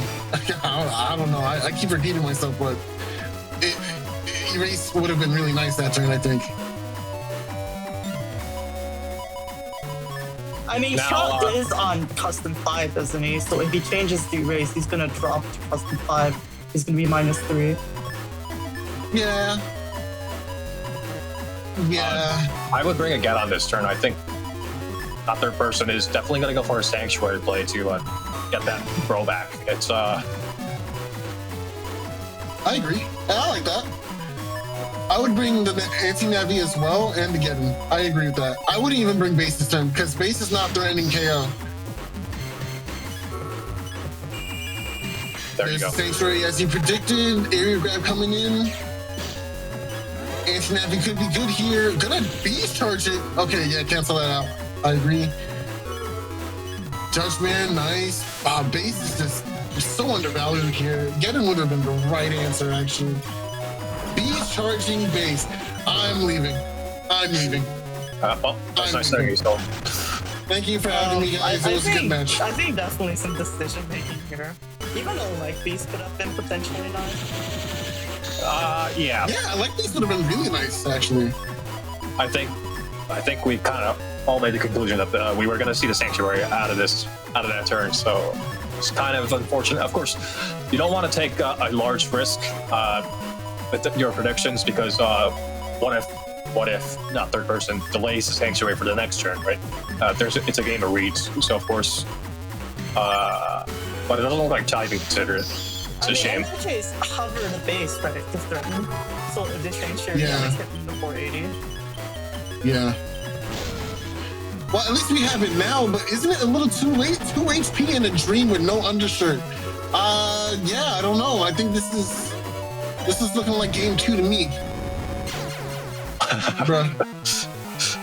You know what that felt like? That exact scene. Oh, battle pressure. That exact scene was straight from Naruto. Nara Shikamaru versus that random NPC girl from the tuning exams. He threw the shuriken, they both dodge, one of them hits their head on the wall. That's what that was. Oh my gosh. Yeah, now the pressure's on Cha. Going Elect turn 1 again, even though it didn't quite work out for them in the first game. Not their person did have Ellerman, right? So it was just like 2 of answer in their hand. It's not like there's any other wood elemental chips in their folder, so they kind of got unlucky. But I also don't feel like SoulXCross gives you that early momentum like you want, especially because first barrier's in play. So we already have to spend time anyway trying to get rid of first barrier. And now we're not charging. Like you have to get a couple of P shots, then charge, and the turn will be halfway over by that time. Yeah, I So think in I'm not this sure case, if I like it. I think in this case, the correct move is to go for charge cross very early, right? Yeah, I think charge cross is next year. It's not like you have to conserve it for like a VDT matchup. Steps like the 2 hits on the Erase Cross. Also, don't focus on charge shots here. Just go for your P shots. You have to get rid of the barrier. Yeah. Yeah. This is rough. They This is a could rough just start. This is waited not for the the same erase. one. The erase race cross to Yeah. confirm their charge or these clusters. Oh man, this is Yeah. this is Wait, rough. did they turn one bike fix? If they didn't bike fix, then maybe they didn't want to go for a cluster jam, but they could have at least confirmed it race. And that is a lot of damage. fair. That's 600 That's already. fair. That's fair. There was no turn one bug fix, so the jam, it is level 2. It's level 2, so it's not as bad. There's still Oh, there was turn one bug fix. Oh, then And yeah, Passat's that's fine. confirming it. Yeah, okay. So then, yeah, definitely could have just went Buster Shots. Thank you, and Passat. They need We to cast go this for the mistake get on sometimes. and try to. Panic. Oh man. I mean, it does get the erase, but that's so much damage. 499, bro. What is this, BM4? Oh, I'm not liking any of this. The pressure really is ramping. Yeah, the early first barrier is a really clutch play. It looks like, or build choice for not third person. I may have underestimated how relevant it's going to be. Well, It's people a think shifter, you know? it's only 10 HP, right? And then you obviously there's the value of protecting dust, but I think if you don't pop that first barrier, you can get really tilted, especially with how strong Rhaegar's momentum is. Yes. Like we also Yes. saw Nerf choose to play no shoes, 1400 HP Rhaegar with first barrier, and he would thought it was absolutely 15. blast you. Oh, maybe it's 1500, but he would absolutely blast you with offensive chips Oh, Yeah. to punish you for Yeah. trying to fish for that barrier. yeah, this is Really tough. It's not looking good. It's not looking good for Sean right now. yeah.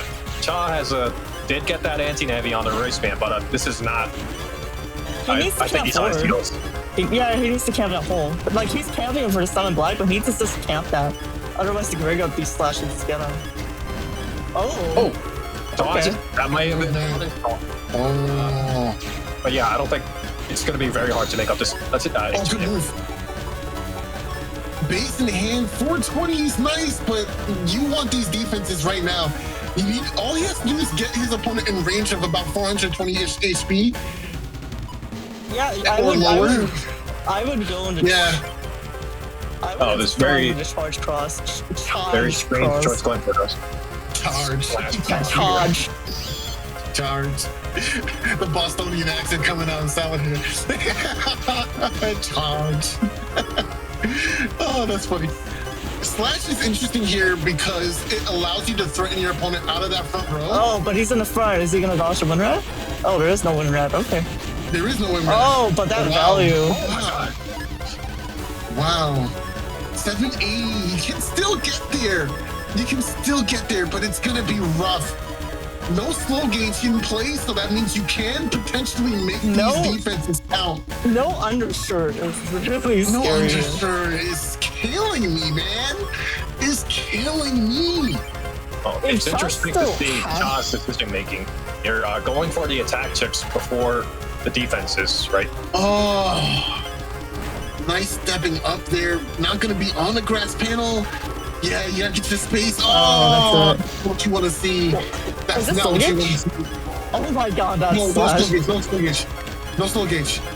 He needs to. He needs to use it. Yeah. Nice. Oh my god. Oh my goodness. Oh my goodness. Oh, that's it. They have no way to No get rid of that. elect either. And getting punished for going turn one elect cross. Now your dragon can't even deal with the barrier. That's what we really wanted it here for. Oh man. Oh, okay. You have the beast charge. He's not gonna step back. He's in slash cross. So it's like He's gonna beast towards the base just for you. Cha, don't talk to me or my son ever again, bro. Don't talk to me or my son ever again. If you, Cha, you better whiff this pace. You better use my. I hate it here, bro. I hate it here, bro. Oh my god, bro. He never used the same Yeah, I'm sick to my stomach, bro. Oh, he got it. Okay. Oh, that's it. That's it. Go on the shirt. Go on the shirt. Go on the shirt. Yeah, I don't want to say the R word, but what's that? Thank you, Cha. Raku? Oh, nah. Not Raku. Friendship ended with Raku. I don't want to say the R word, but I think Cha really did not play to his best potential. Some of the decision making wasn't up to par. Well, for those that have not played in the tournaments, the Blood Moons, or made it the top cut, well, also this tournament in particular, the scheduling got weird, and so it got dragged out quite a few weeks. And so people's schedules really catch up to them. There's some really ups and downs that people could be going through. But I want to say, I feel bad for Cha here, seeing what happened here and wondering what caused this. But I think I feel even worse for AndMySax, because I think he got the worst possible opponent he could in round 1 of Top Cut, which was Cha in terms of matchup. Yeah, definitely. And I think AndMySax bottom deck bug fix in that entire set. I want to bring up though, Cha, I think he was the 4th seed. Right behind him was myself, China TV, and a couple other names that could have definitely given AndMySax a run for their money. So it was a bad matchup for sure, but it's not like they got like a bad draw here. This is a very stacked groupie. Number 4. And and I brought that up, or I asked that question so you can re-clarify, because Cha, this game doesn't represent it very well, but he's a fantastic player. He's not a bad player by any means. I think just nerves or this round just caught up to him. I don't know what time they played this match at either, like Salad was saying. Yeah, it was just an off game. And that happens. That you can't play perfectly every time, and it happens. It's fine. Yeah, not to discredit not third person. They're also a very good player. And the first barrier play we mentioned, it is throws a lot of players for out of rhythm, especially even you think it's primarily like a pauser thing, but it does really come into play against especially the Buster Bug regular builds. So not third person has placed pretty highly, or I think maybe won some of Demi's tournaments as well. So definitely a very strong player. They actually have not been making top cut, I think, in the previous tournament. So there can really be ons and offs. So you really shouldn't be, especially if you haven't actually played to this level before. The pressure and just the circumstances can be very, very it can be really underrated in terms of what it brings to the match. Very debilitating. Yeah, I agree with Ufu too. It's like playing a game when you haven't eaten yet. That matters too. All those are factors that contribute to your overall mental health and your physical health too. It's all important. It happens. I think I've lost every single tournament match where I actually ate beforehand. Like I have to be hungry for that W, man. I play much better when I'm hungry, I think. Okay, with that, let's go into the next set. Actually, let me go into the bracket real quick. So we forgot to cover this, but so the loser's first round was AndMySax versus Salad, and not third person versus Thiago. So we just saw Anime Caveman versus Salad, as well as Cha versus not third person play out. So now we're going to be in the loser's semifinals, which is going to be Anime Caveman versus not third person. With that, I'm going to go into the setups. Yeah, we've both seen both players just now. This is really going to come down to how not third person gets their draws. And again, we respect both players here. Anime Caveman running that BDT folder, gonna really just try to get the BDT and put not third person in a corner. This is a 4 area grab versus 5 area grab situation. Anime Caveman, if they play their resources correctly, is going to eventually win out on the pressure. So it's going to be up for not third person to really close the gap before they get cornered. Well, not third person is Gregor, right? So slow gauge is not necessarily bad for him. Sorry, go ahead, Sol. No, I definitely agree with that. That's so true, and that wasn't what I was going to bring up, so I'm glad you did, because slow gauge works very well for Gregor players, so Anime Caveman is going to have to be very particular about when they use that, especially since we do have uninstall and play as well for not third person, so that could actually be a double-edged sword for Anime Caveman if he's not careful, so I'm glad you brought that up.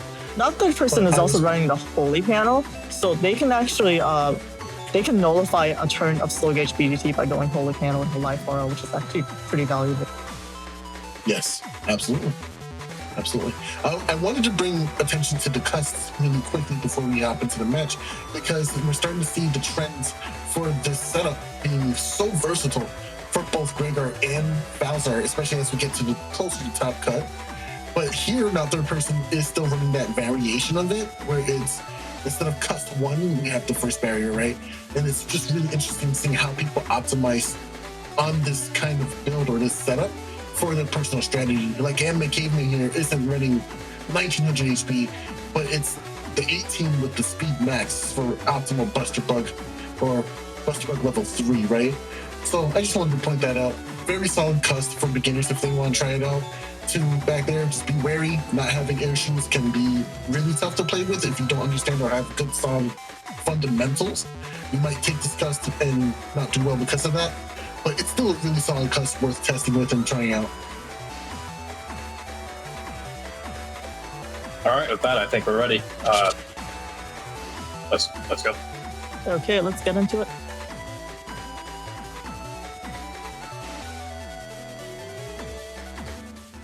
So I wanted to bring up that I won against AndMySax, but if AndMySax had beaten me and moved up to play against Anime Caveman, and their round robin, AndMySax too old Anime Caveman without Anime Caveman ever drawing the DDT. And you could say maybe he bottom dashed it and it was unlucky, but AndMySax has multiple magnets and pretty high tempo Gregor build with anti-recovery as well. So it's pretty interesting. It's just how differently the brackets could have played out with just one match being different. And I think that's really good because that shows how close in skill level the players are now.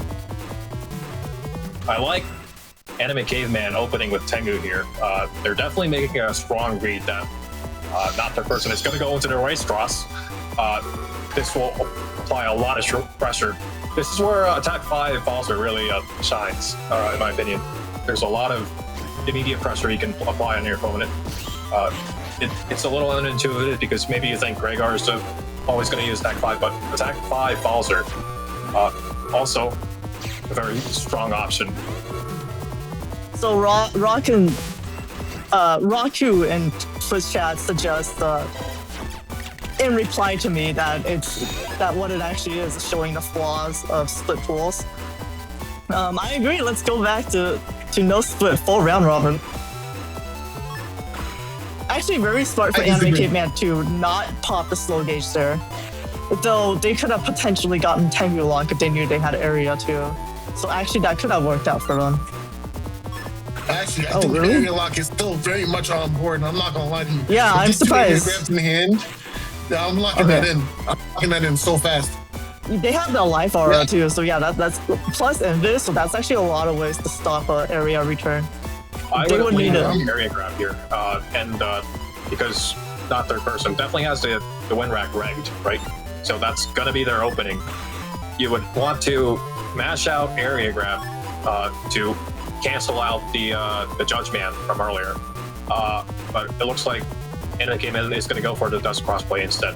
Well, if you mash out the Invis, the wind rack would also not push you. So yeah, I'm really surprised they went for Dust here. I would have definitely just gone for the Tengu lock. That, like, if they used that foliage from earlier with that lock, with those two area guys, that could have been big game. It's just right now. Oh, but if they can roll for an erase ban, yeah. No, we didn't. So if they go for it here, then that would be massive. It is a lot riskier than the original plan, but didn't go for it. I would have been really angry if I was not the person to stall that though. Just you don't have to roll for it too. Of split pools versus not split pools, I would really be interested in seeing a consensus from the server based on the last few tournaments that we've had, because we have what, 3 or 4 blood moons of split pools, right? I think 3 maybe. I know AndMySax is for full pools as well. Yeah. I personally like split pools myself because it's just better on time, but I want to see what people think. I mean, yeah, it's more convenient, but I think it does affect the quality of play with the less matches played out. So it really is just what you value in it. Ooh. Yeah. Ooh. That's very spicy. That's 440? 480? 480, yeah. 210 plus 30 times 2. Oh, that's right. Oh, man. Both players getting the D-crosses here. That was a really juicy win rack. The beast didn't even move. Yeah, well, and not the person was doing the forward movement, so they were Yeah. anticipating the wing rack too. So he got that off despite that. That's incredible. Does Lucky's training tool let you practice that? Like having to make me move back and forth into practicing win rack? I might have to do that. Yeah, because that is definitely like a timing thing. If you get used to it, you can 100% it. Yeah, I so think. I'm not sure. I haven't actually tried this training tool thingy. Yeah, the back and forth, obviously, it's good, but you can also do, if you have 3 panels, you can move three panels back, and it increases their chance of, like, making the win rack win even more, I guess. Yeah. It's a little always- easier to buffer it. Whoa. Not third person doesn't get the element NSP off, but does generate the holes, positioning himself. Okay, Anime Caveman does get not third person to back off from the area and manages to land the Judge Man. That's another 200 damage follow up from the BDT if it lands. That judgment canceled the slash too, so they just saved 160 HP. Right. Yeah. This is a game of margins.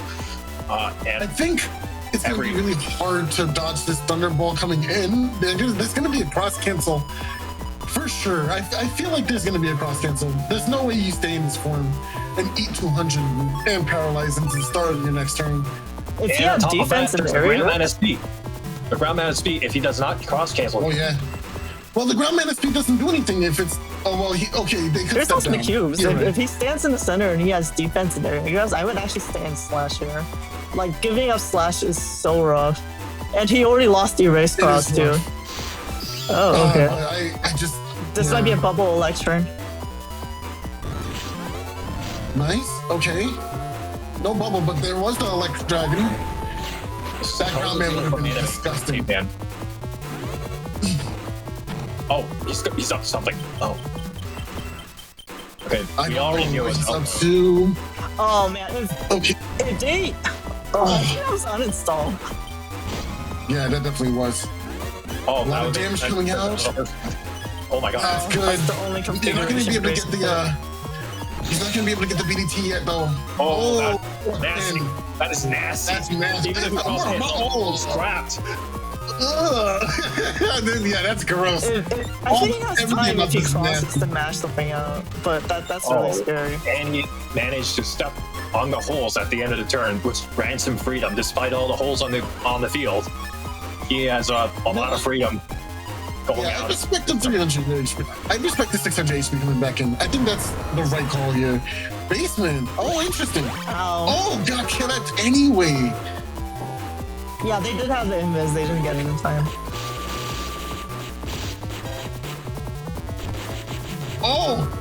Oh my god, yes. Oh, Yep, panic. yep. It's not even the damage, but that's. Oh, wait, it actually delays it a little bit. That's actually, yeah. Yeah, it's weird. It was awkward. Yeah, but getting 180 damage out of a. Okay, or so. not even that. Well, there you go. Yeah. Tournament nerfs gets to Anime Caveman too. Small mistake, but it could add up. Well, not the worst Yeah, mistake in the world. Yeah, at least it's not like 1,000 plus HP worth of mistakes, you know? We can come back from this. But again, yeah, the nerves get to everyone. Just as Salad said, it gets to everybody, bro. Well, and if you think about it, not third person just used all their L chips and their kernel force now. This is still a favorable situation for Anime Caveman. They're True. the damage. That must be the last of it. And it only went thing they have into to watch out for is it cross. didn't do damage. Yeah. It didn't do any damage. Muramasa's just gonna sit here though. Are we ship charging? Yeah, we are. Okay.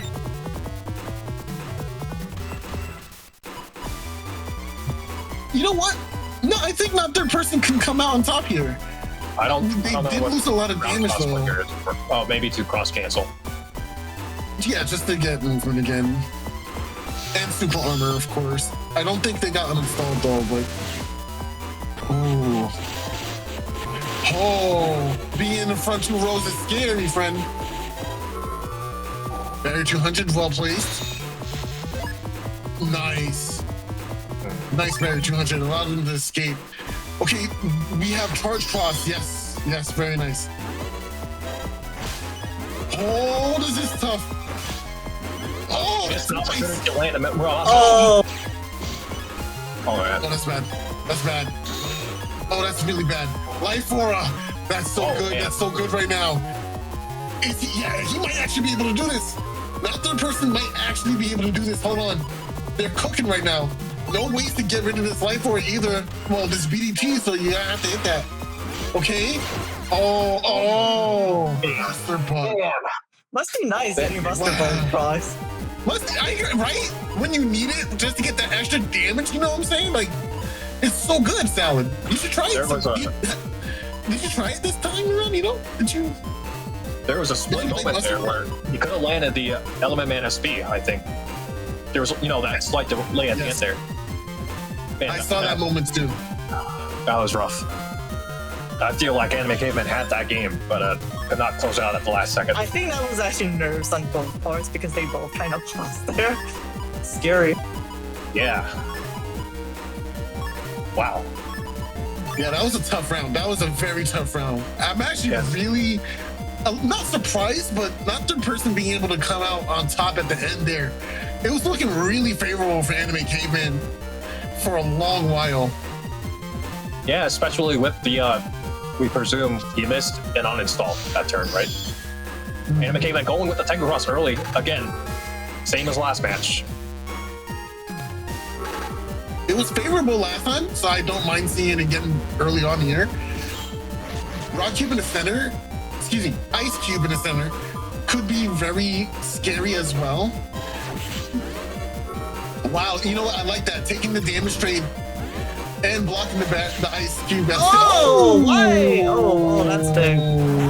I was gonna say that You know it was what? smart for not third person to actually block the cube from going to the back, because if Anime Caveman managed to push both cubes, that would have been a lock right there. Interesting interaction where the cube doesn't get pushed if it lands on the same time as the Volstar, I guess. Yeah, I think it's taking damage, so it couldn't get pushed while taking damage. That's actually really interesting. That should be clipped for the guys. Yeah, that was cool. If that push had gone through, it would have secured the area against like a Judge Man or a Grab Banish or something, right?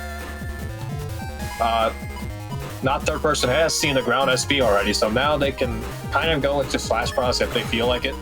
But Anime Caveman now has the option to go for the Dust Cross pretty safely. They do have the barrier 200 to TFC against a Magnum or an Erase Man. We'll see if they go for that. I'm not sure what the Tengu Man play would have been there. I'm not sure what not third person does in this upcoming turn crosswise. Like, obviously, I don't think a Beast Out is coming in the next turn because that'd be a little too. Yeah, okay. Slash is interesting. That means we have Grab Revenge. That means we have Area. That would have mixed me up. Yeah, that would have got me. So maybe Judgment? So hold on, you see they have Element and SB, and you see just grass. Like they created grass on the field, and then you're not gonna take your defense against that. Yeah, listen, hold on. I don't know, bro. That would have caught me. I don't know. I've gotten hit by way too many 480 Element SBs early on to never not hold defense. True.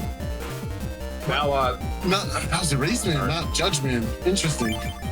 Anime Caveman still has the full cost at the end of the turn, or at the end of his hand, so he can carry this hand that's a little risky, but not third person has to put pressure with a Judge Man or something, or flip area.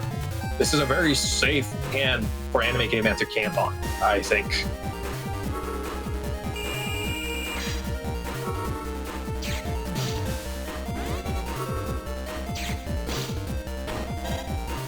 Oh no, that hole.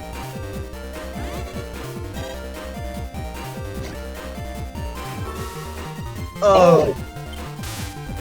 The timing is rough because they buffer the Tengu up. Yeah. Still holds the... Oh, this is a bad turn to go Dust, I think. they still have the magnums available to them. It's a little risky to throw away Tengu and also go into dust to expose yourself to a potential cursor play. So I was gonna say I thought Anime Caveman maybe misplayed by not TFCing into area grab, because this way not third person actually got that panel, but because they got that panel, they actually ended up locking themselves. You hate to see it.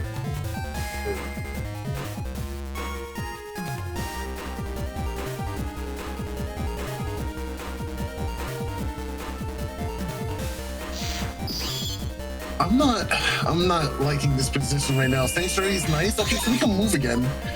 There goes instant focus. That's rough though. Opening Sanctuary against Dust, potentially Dust Beast. What Navi chip is that? Element Man. It is Element Man? That's pretty good. That's really good. So you bring Element Man BDT this turn? Beast out? Yeah, I like that. Yeah, 2 area grabs, and you have advantage. You're gonna apply pressure to SoulXCross. The only thing is maybe there's a kernel force play now, and you have to watch out. Not for bringing Element. Are we gonna chip? Yeah, okay. I was wondering, like, what are we doing? Like, locking that Element in. But also, one of the benefits of Attack 5 here is that you don't have to go for BDT. You can kind of like pilot the match and win with your, just regular ass charge cross or charge shots and beat charges. Yeah, like that was great for not the person. Round 1. Not their person excellently using every chip at their advantage through that Elect Dragon into the anti-damage to deny the charge being completed, which means only 1 Thunderball comes out this turn. Well played. Lots of damage on that, but I think it's worth just being able to buy some time. Oh, heads up play from Anime Caveman. Sees the beast out, immediately playing for the Kernel Force. Oh, if they didn't dodge the win rag, that was actually a confirmed. Wow, good luck. Excellent luck. Wow. This is not a situation you want to be in if you're not third person. Bro, I don't even want to see this from third person view. I don't want to see this in my view at all, actually. I'm pretty sure if this was me or Rico on the left side, they would have gone for a ground beast play right here. Even though they could potentially get their super armor uninstalled later. I'm pretty sure. So true. So true. Yeah, I mean, you got to take it when you have the advantage. This is not scary at all for Anime Caveman. He's fully in the driver's seat at the moment. Nothing not so much we can do can really shake him, I think.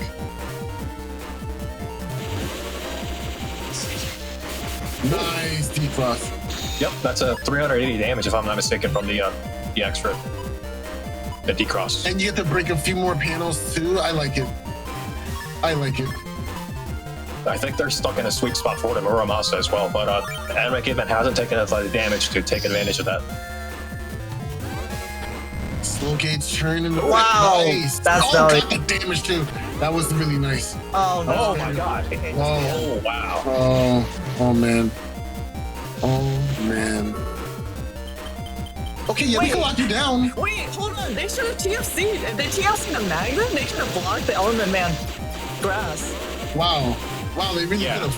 Oof, that should have been the comeback. That's rough. That was rough. Wow. But hey, it's not over yet. We go to game 3. Now third person can turn this around still. Despite that last round. It was grueling for sure. But we can start fresh now. We can think about a new game. Gotta wonder, will not third person go for the same Erase Cross opening? Anime Caveman has shown the Tengu opening twice now. I mean, it was really unfortunate because not first person stepped forward into the Tengu win rack. Oh yeah, I forgot about that early in the round. Yeah. You know what I'm doing? I'm bringing all 3 area grabs. I don't care. I'm Tengu lock in turn 1. Well, that's a resource management thing, I think. Yeah, that's fair. But also wind rack, wind rack. I'm with it. I got attack 5. Let's do it. I'm locking in.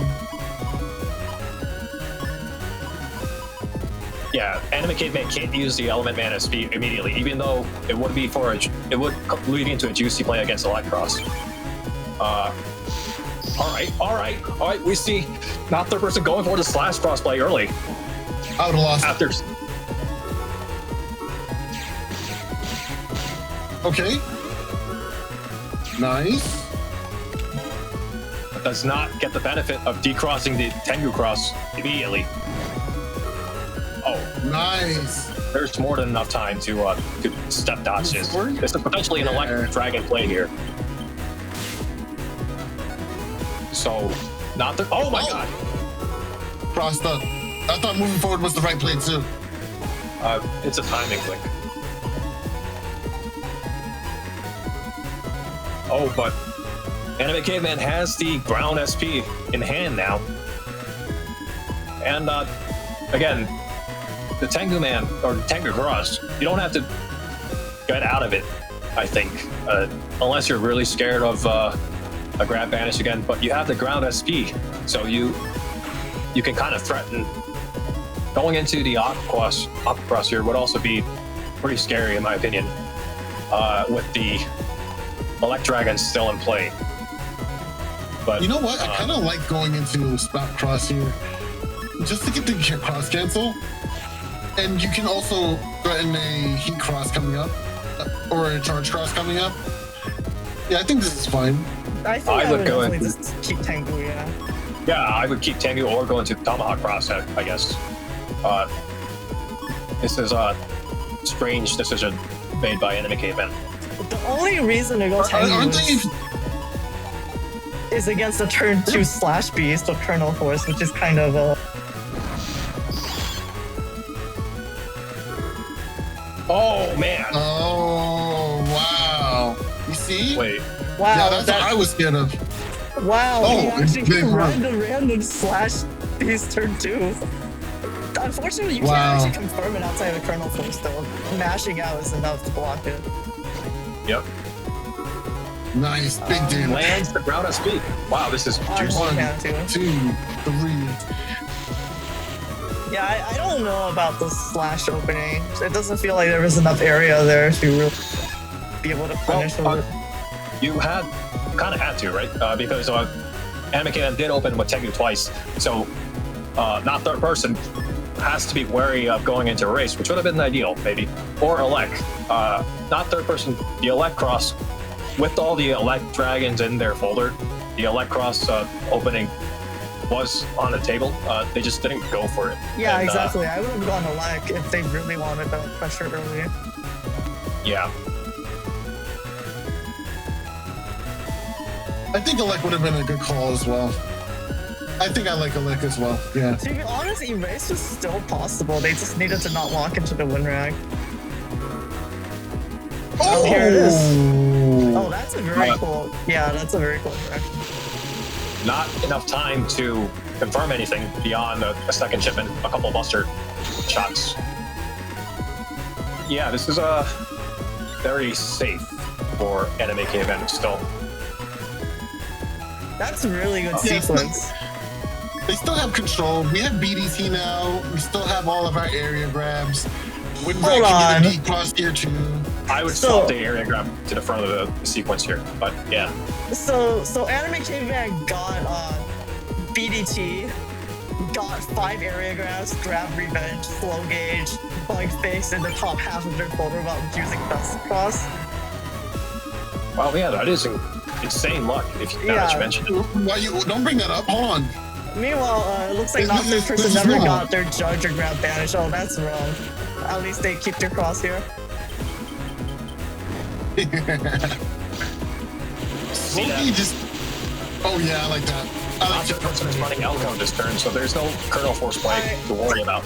It's looking like not third person to draw their bug fix, so I think they're down to they have less chips in their custom now. Yeah. I think they have skill charge here to stall the BDT. Well, they don't know the BDT is there yet. Yeah, you have to kind of hold off on the charge because that's when the bubble star comes out for Anime Caveman. So it's a game of chicken, and the more you wait it out, the more damage you take passively. They're going to go for the. I agree with this because one of yeah. They have their custom bug taking down. They have to. Yes. I was about to say that too, so we had the same brain cell on that one. Oh. Did the Anime Caveman load all of his areas here? He loaded 2, so he has 1. So he has 1 left. Oh man, I feel like this is a bug fix difference. Like, imagine how many more chips not 3% could have had to play here. I guess this is the downside of using using the Tango Cross early, is you don't really have an easy access to remove the life aura, other than to pop off BDT. Yeah. I think BDT is a pretty good answer to that. Unless not 3% manages to get their sanctuary right here, which would be huge value.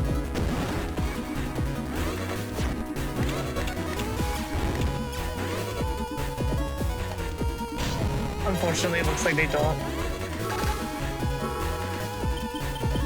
You know, I'm pretty sure Anime Caveman already used their win rack as well. So if not 3% actually... Oh my god. If they had the sanctuary and that life aura, they could have just walled. They could have just walled Anime Caveman for so long. This is so unfortunate. This is looking rough for not third person. Yeah, this is not looking good at all. This doesn't feel fair, man.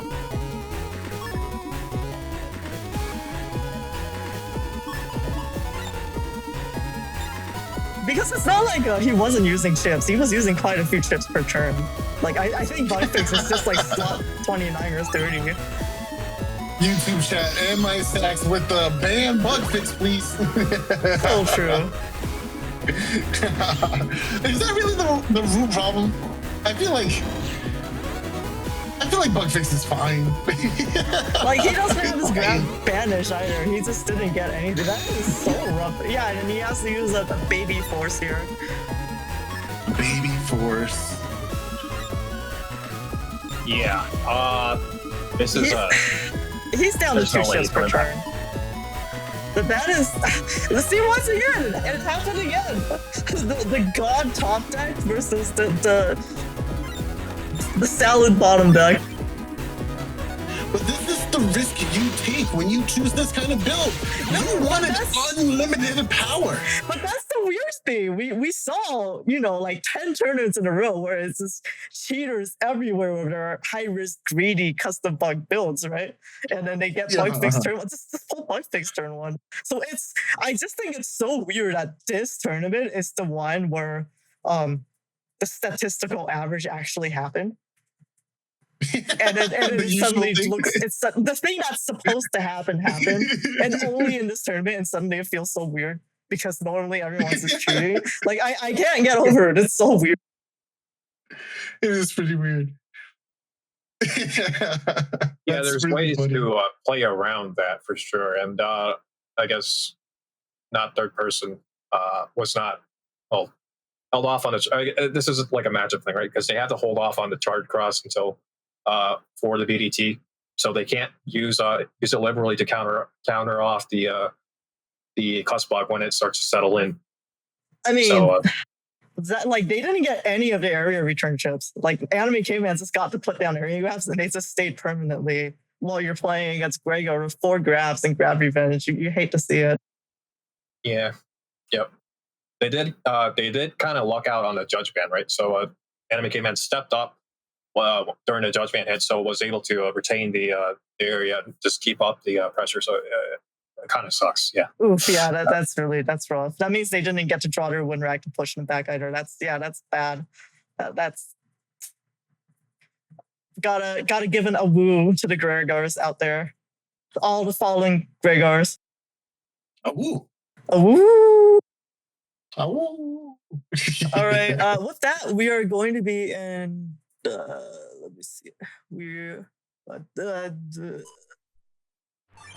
gonna be in the losers final. So it's going to be Anime Caveman versus LDR. So this is going to be Falzar versus Rhaegar, Group A versus Group B. And whoever wins this is going to go up against Soup.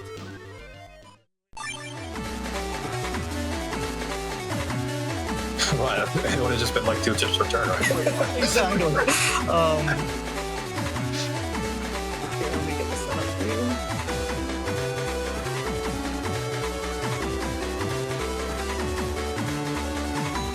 All right, so I guess we're looking at the setups here.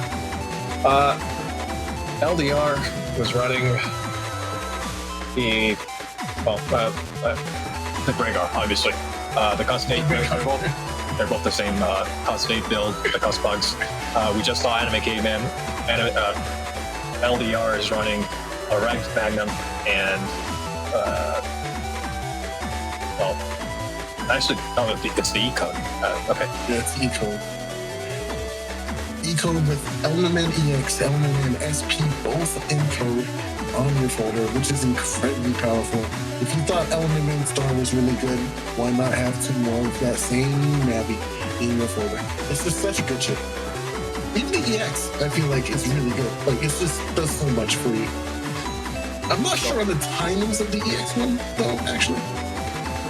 But I think they're roughly the same. Right. I think this is actually a bad matchup for Anime Caveman. Against normal other Rhaegars, maybe except for a couple of the hard-hitting ones, like the ones the Soup was running, you can kind of like coast because a majority of the damage that Rhaegar is bringing is from the charge shots. But with E-code, on the flip side, there's a lot of active chips that the Rhaegar is using. So you can't just like play defensively, or you have to keep that in mind against the matchup. If that makes any sense. Well, that makes perfect sense. I think that's true. I think what we're going to see is early momentum is going to shift towards LDR, but I think Anime Caveman can still pull this back and pull a win. But we're going to see, it's going to be a grind game, no matter what. All right, with that, I think we're ready to head off into the match. The one thing is LDR is running anti-Navi, but it's not tagged or regged, so it's going to be a completely random whether or not it comes into play against the SP Navi, the Element NSP, and the Ground NSP that Anime Caveman is running. Okay, so this is a finals match, which means it's going to be a double bot and best of 5. So we ready to go in? All right, let's go. Okay.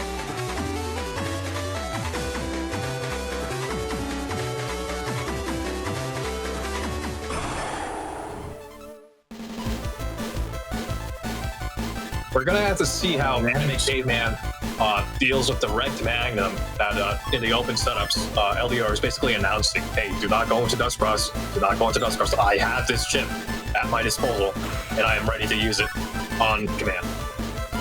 But it looks like Anime Caveman draws the Life Aura, so they're feeling pretty confident going into Dust early.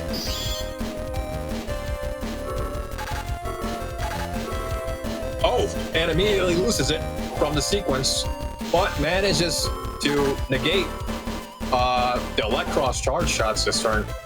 Yeah, that's unfortunate.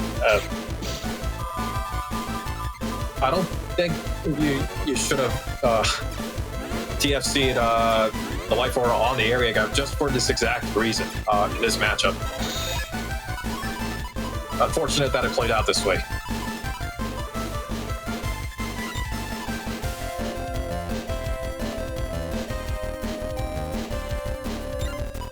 Now, I believe, if I'm not mistaken, this is LDR's tagged win rack on the left that they just drew. Or it might be just a regular win rack, but they did draw it with the areagram. And likely going to use it to get rid of that Life Aura immediately. Both players, the Ground NSP. Not gonna land because they are on the holes from getting pushed back. Okay, Element MSP only gonna do 240 damage, and doesn't get any of the other benefits like the freeze or double damage. LDR getting back to the corner by Anime Caveman. Anime Caveman lands the D-Cross and is in a great position for the slash block. Now, LDR has to manage a way to get Anime Caveman off his area, but has no reversals, only has an access to the slash cross. Anime Caveman is in full control despite the early loss. Now, of course, he has no way of knowing that LDR doesn't have any reversals, but this is not a good situation for LDR. Hello, can you hear me? Hello? Yeah, I can hear you. Okay, I'm back. I'm sorry. I don't know what happened to my mic. That was crazy. But yeah, this is a very unfortunate position to be in. If you're playing as LDR, you're backed into this wall. You do get rid of the trap and the barrier to 100, but it's already too late. Oh, but we escape with the full cust. And hold on. What is this hand, sir? Nah, beast out. Beast out. Yeah, LDR finally has it all. access to their area reversal, and it's looking pretty juicy with the potential max damage Colonel Force out there. I think he's the only one we've seen with running the Gundam Soldiers so far with the Colonel Force. Everybody else is just kind of Nice. leaving it on the table in case an Invis gets cut. But Match it out. man. There's Grand Revenge. Nice. This is huge. Huge turn for LDR right now. Okay.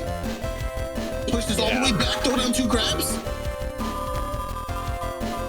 Shoot, maybe even throw out 1 grab, right? Because we're already plus. Oh, the Invis. The Invis is so good. yeah, this is very clutch for Anime Caveman. Wow. But Dodged the he has wind to- rag gust there, so got the camp forward. This is huge. This is a huge turn. LDR has There's the no option to- defense. There's no defense in this hand. Are you confident enough to lock in a beast out right now and just go for the KO? Because there's no stopping this. LDR also has the option to play very safe with the Life Aura and the Anti-Navi. It looks like that's what they're going to go for. Obviously, the big damage is also in their hand. Playing safe is always the correct option in these situations, at least in my opinion. Oh, I shouldn't have stepped back. Does he have enough time to get rid of the Life Aura? Why is the Anime Caveman choose the beast out there? I don't know.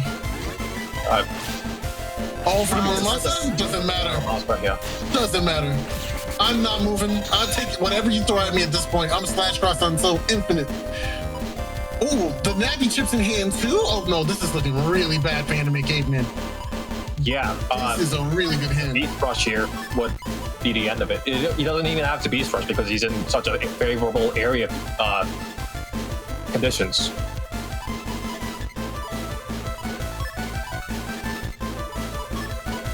Yeah, not good at all for Anime Caveman. Again, this is what the early momentum. This is where it bites you against Decode as Faldor.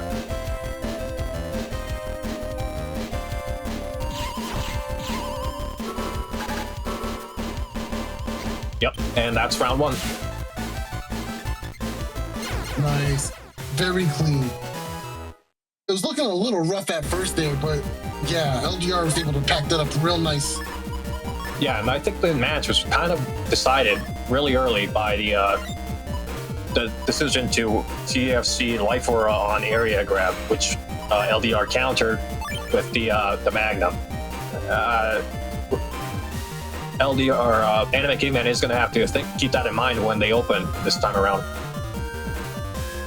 Man, It looks like- but no bias, but looking at all of these Anime Caveman matchups, and I just think, I wish I had these matchups to play against it by a match. No bias, no bias. No bias. Of course, of course.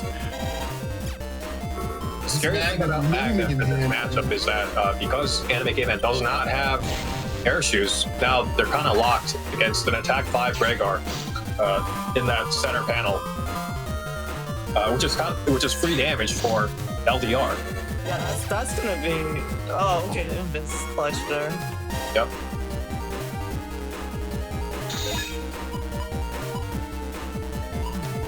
Anime Caveman making the choice to not cut in or not fire off the slow gauge against this matchup. He knows that a Graveyard Attack 5 Graveyard, it's not very favorable to do so, especially with no BDT in play yet.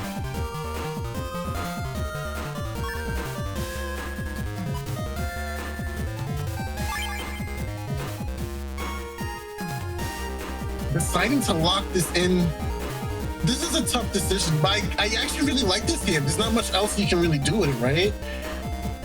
Maybe they want to value a different cross here? Yeah, that's what I was thinking. I think Anime Caveman's initial play would have been far better. If you mash out Life Aura right away, you are still in Invis, so nothing can get you, especially from that position. You can't TFC an Erase Man. It would have been a lot safer.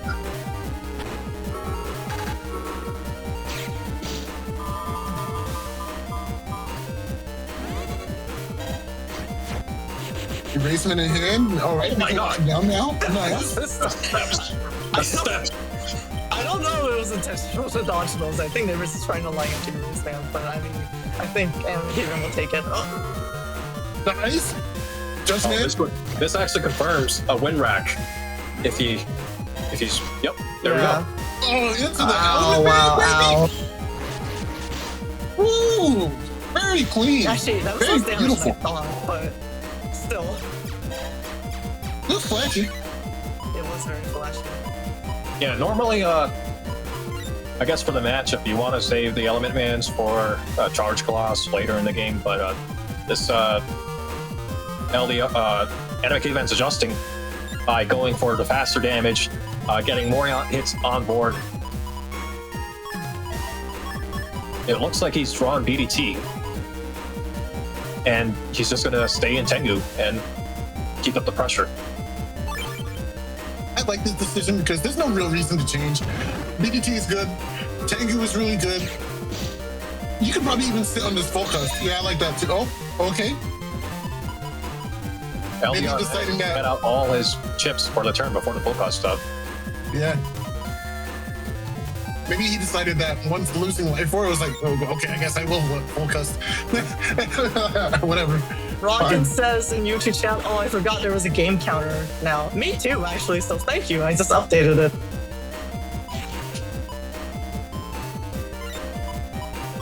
Now, what would LDR do in this situation? Goes for the barrier 200.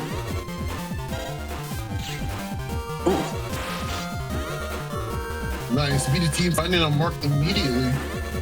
Sitting on an Invis is fine too. Yep. Oh, that's gonna get rid of it, even without the grass. Yep. Because of the flashing. Yep. Very nice. Area grab here too. Not No, too I bad. guess barrier. Yeah, if I can't have it, you can't have it either. That's fair. You know what's not fair though? Kernel Force. Yeah, especially with the Gondol Cell follow-up. Anime Caveman only has the Invis to deal damage. This is a little scary, looking at both sides here. Yeah, This is where Get-On would really kind of ruin a day. I don't think LER is really running anything with the Get-Ons in mind, so... Oh, holding on to the Doesn't area. really have to. What a heads-up play. Yeah, I think This that one was is just so early. good. Oh, wow. Yeah, you can Chip tell charge it. it's up. Oh, that Oh, was man. real good. That means, oh, he kept it. I'm mad. I'm mad. I'm so mad. If people can chip charge base, I want to see Kernel Force get chip charged too. Really, No really bias. greedy to hold on to it unless Anime Caveman doesn't pick area grabs here. That would be kind of nuts, actually. It would be. Man, That's- looking, Okay.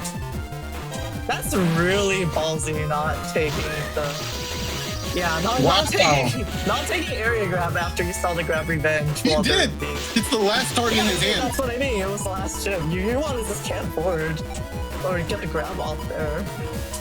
Because yeah, that was what 600 damage even from 2 panels. Now, the ground man SP would delete LDR. Just doing the math here. Does Anime Caveman get greedy for the win, or does he? What does he do in this situation? He could play safe, go for recubs. He doesn't have to really try to win, so to speak, right now. Yeah, I mean, LDR already showed the gun to soul kernel force, right? So there's no massive damage left.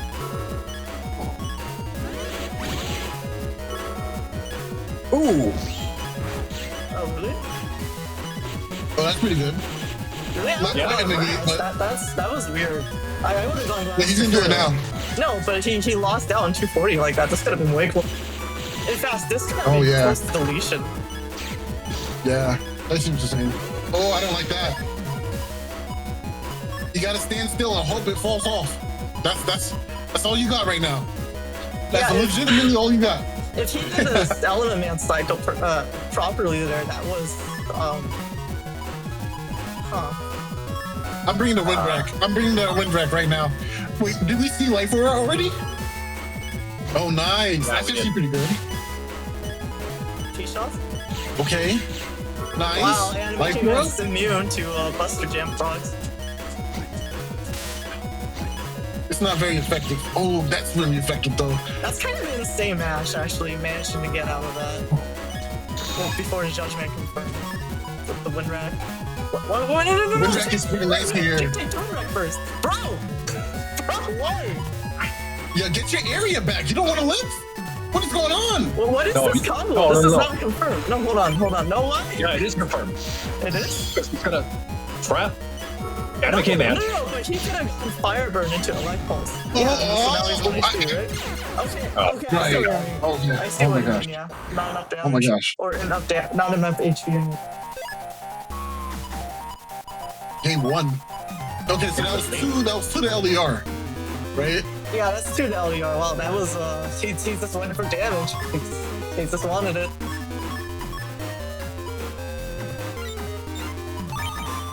Yeah, I was really surprised that Anime Caveman is not respecting the Gregor Beast turn and choosing not to Yeah, camp that was area. interesting. Because that was so good for him that LDR showed Yes. the revenge early. Yes. I completely agree. It kind of sucks that Anime Caveman has to deal with the grass now because the eco chips do deal double damage on there, so it's an extra disadvantage. I mean, they only have one fire burner, so it's the element man though. Yeah, you're right. That's definitely terrifying. Meanwhile, LDR playing very conservatively, not going into any of the crosses to expose a weak point. I guess we've seen Anime Caveman throw away the Tengu pretty early in all their matchups. We're seeing them go into SoulXCross immediately now. I guess that's the main point, right? They have the SoulXCross, or they have the Life Aura up, so they know this is safe. But still, an interesting decision. And Yeah, also that's missing the rocks. Oh that man. was really greedy there, yeah. That was so greedy. That was so greedy, bro. That area grab Oh, man. LDR was actually really scary if Anime Caveman had Erase Band.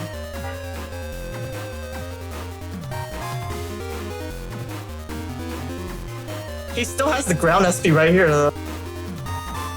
Yep, but I guess LDR made the read and is going into charge cross, right? They're not that stupid. They only wanted the flash, I guess, to remove the Tengu, and it's because Anime Caveman already forfeited the Tengu. There's no reason to expose yourself for the SP Navi weakness. SP Navi weakness for an extended period of time. Finally finds bug fix. Ellen man, not gonna do the ×2 that we want. Could have waited actually. I mean, unless they really felt that Anime Caveman was gonna just keep capping those panels, but he's gonna come up eventually. I thought he dodged. Oh, that's unfortunate. Nah, he ran so fast. He ran for that ground man so fast. That was really funny. Ground man got the cheese. Yeah.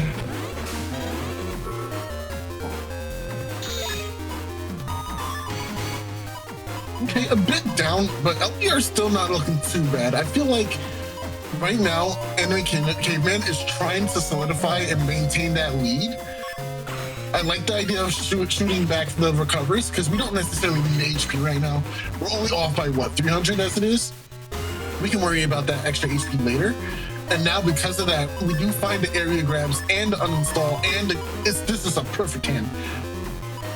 Exactly what we needed to deal with a charge cross for sure. Oh, nice. Oh, good defense. Can he dodge it though? Oh, almost had it. That area is really hard to dodge. Yeah. He also got really greedy with putting the uninstall on the bubble star instead of the mock gun. I don't know.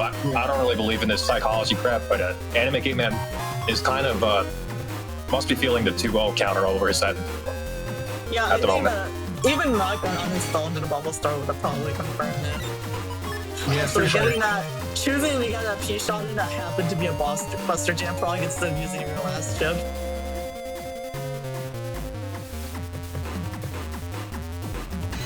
On the plus side, Anime Caveman did waste LDR's E-Code rush turn. We saw him blow through the poles, the fire burn. So it's one less thing to worry about.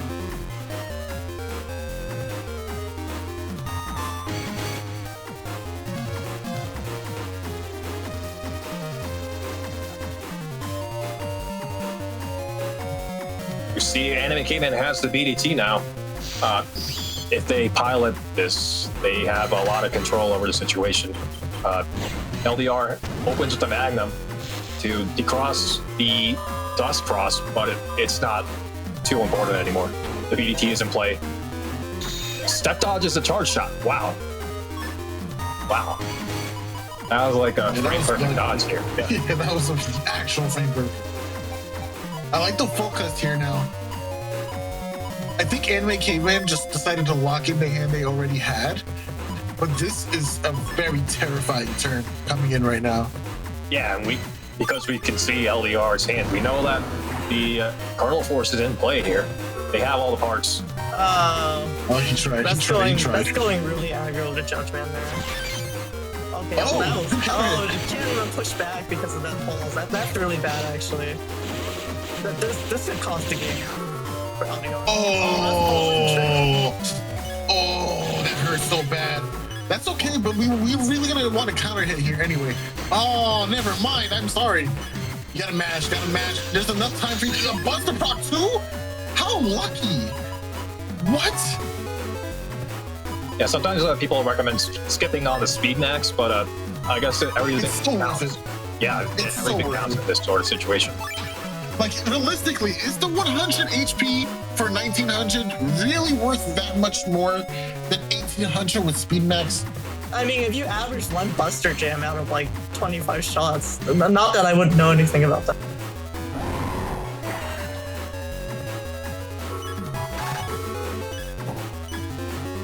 Oh. Finds the invis.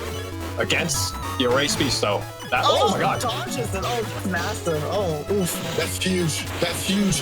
Yeah, oh, damage. Oh, wow. He's gonna have to just clutch. Yeah, he has to. If he dodged that, as in if he hit that erase tail, the anime caveman would probably be at like 400 right now or less HP. That's massive. He's not gonna cross cancel. Oh, he's out of he's out of the stun, so the worst is over. Oh man, this is so clutch. Oh, that's gonna whiff. Goes for the grass anyway. I think that's a good decision. Dang. Very elegant cleanup. Well, let's be real. If he just pressed this B button twice, it would have probably done it. You know there would have been a jam there. Yeah, but it's a lot cooler when you do that, okay? True. I mean, I think I want to turn around chip charging my base anomaly because of his holes to do the deletion like that before.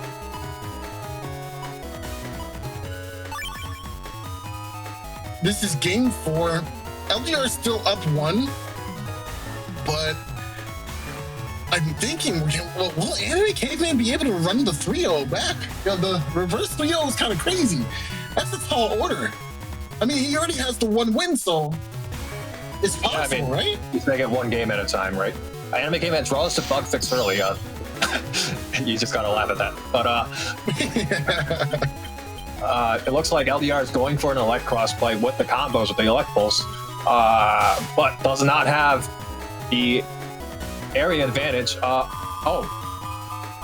Okay, but Anime Caveman is going to camp on the Holy Panels to negate the damage or minimize the damage here. Oh, nice! Wow. And it gets rid of the Holy Panels as well. Gets a nice charge shot in there too. I'm a little confused by open up the Element Man into the Light Pulse. You would have gotten more damage out of it, but I guess it's not a lot in the long run. You're great, or you do damage. That's true. That's true. You would do a lot of damage, actually. I think what makes Gregor the scariest is that he can do a lot of damage, and yeah, your folder has to pack some utility, but you can do a lot of damage with a folder too. So it's just always scary all the time dealing with a Gregor player. Yeah, the plus 50 damage is really underrated from Thiago. Like, it is nasty damage. Yes. Oh my god. Wow. Both of them just have ways to multiply. Mm-hmm. Confirms the charge shot with the Judge Van. Massive turn for LDR. Yeah, Anime Caveman was thinking of sneaking by with just the recovery and the full cuts, but LDR manages to sneak in the damage and expends all his chips going into the next turn before the full cost goes off. A huge momentum swing for LDR here. Yeah, it's looking pretty up for LDR in general. I think going into Slash is the right decision. It's a little scary though because your opponent has Dust Cross, but I still think this is a good call. Heads up play from Anime Caveman moving forward after seeing the Slash Cross to minimize the amount of area that can be stolen.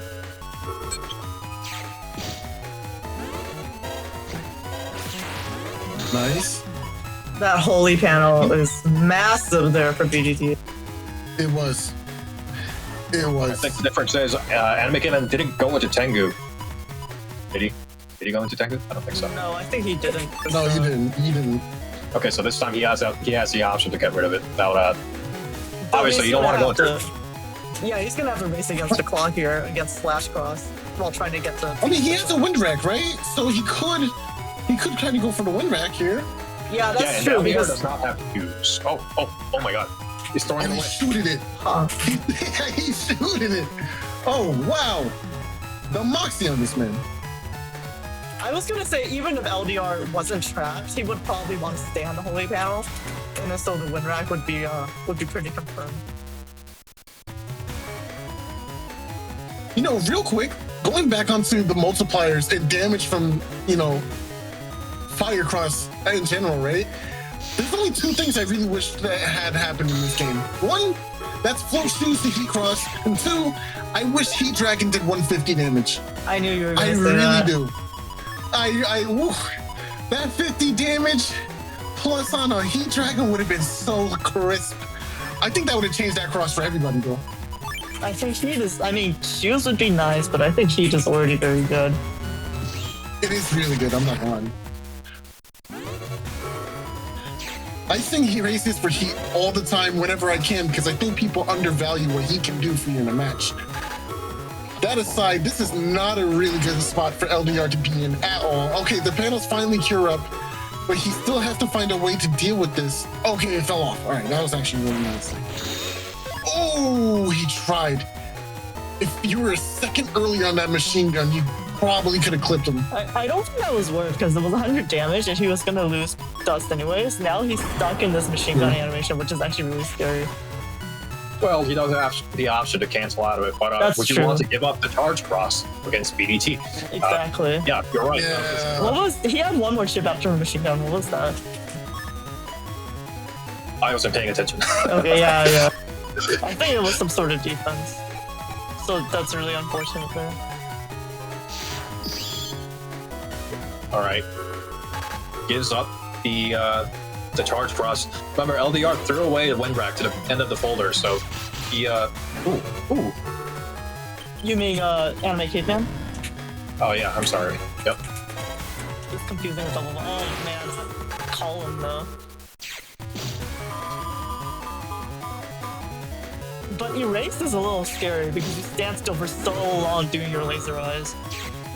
So against PDT, that's actually really rough. Oh yeah, there's no point. That's actually doing them a favor.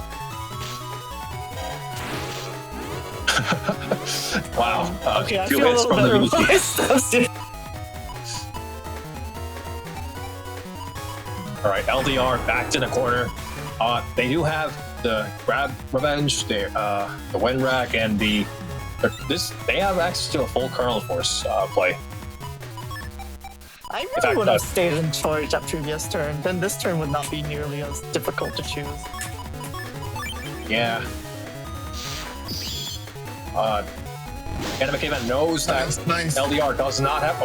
Oh, wow, very smart and heads up play from Anime Caveman.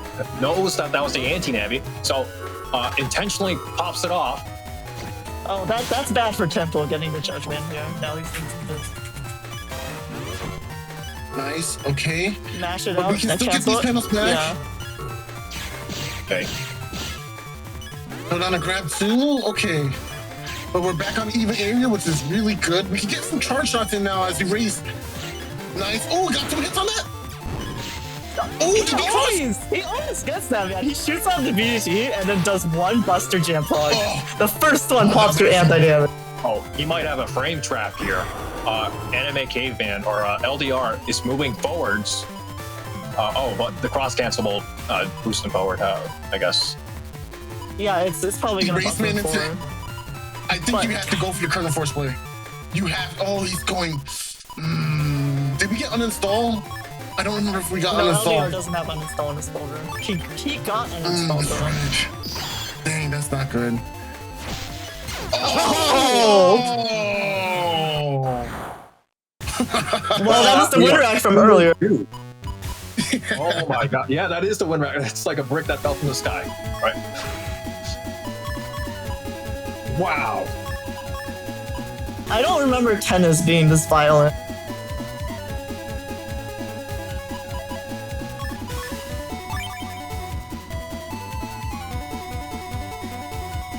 All right, now we see LDR going for the erase cross play with two magnums.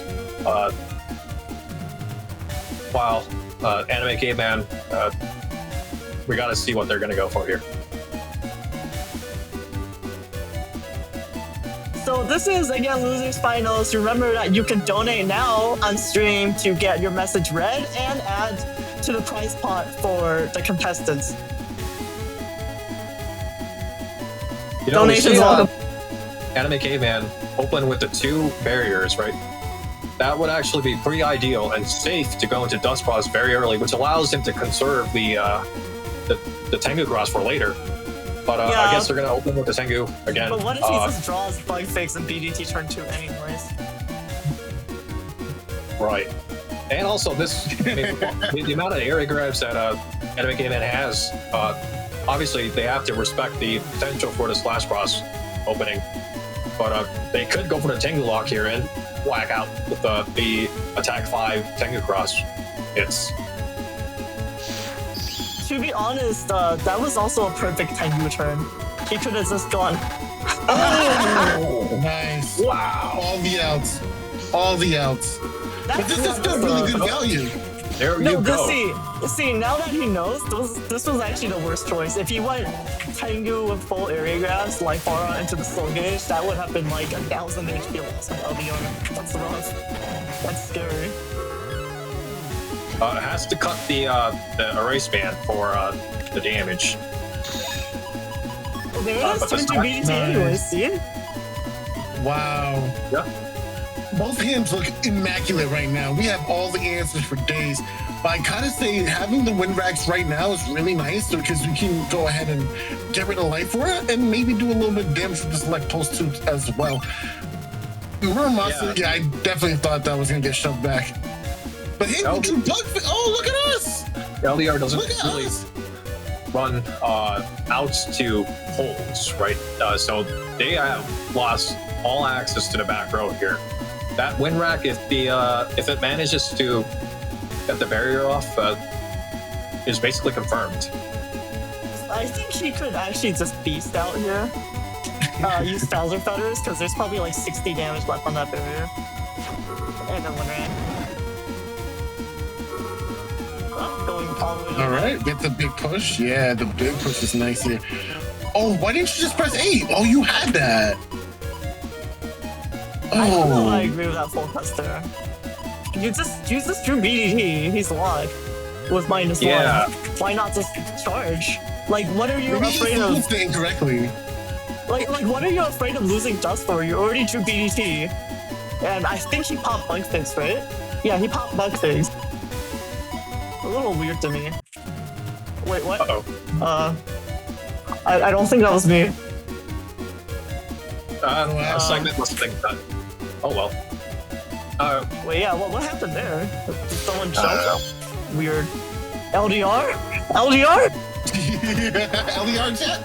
Oh, what's going on? Judgment. Oh, nice. Can confirm here. With the that's it. Oh, you greedy boy. What's with the fire burn after the win rack? Ooh.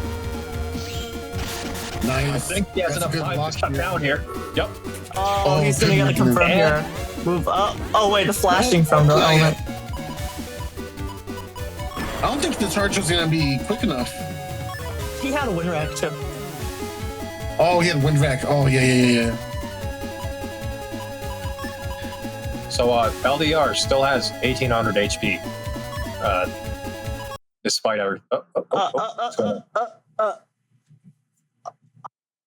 what? What's going on? What? Let me just. That's great. What? Huh? On pause? I'm not touching anything. Okay, I think multiple. So get away from the remote. Wait, is anyone else touching on the floor? No, my keyboard's on the floor. Okay, there's a ghost in the machine. Sorry, I paused. Soup is becoming my least favorite person today. I didn't realize his profile picture is Alphabet Soup. Yeah, it is. It's been like that for a long time, actually. I think this exact conversation came up before, actually. I definitely forgot about it. So I'm mad all over again. That's funny. He just hits me with that slight smile emoji. Oh my gosh. Well, it looks like Anime Caveman's going to go for the Tengu Beast play here. LDR is column locked, so they are going to get decrossed at least.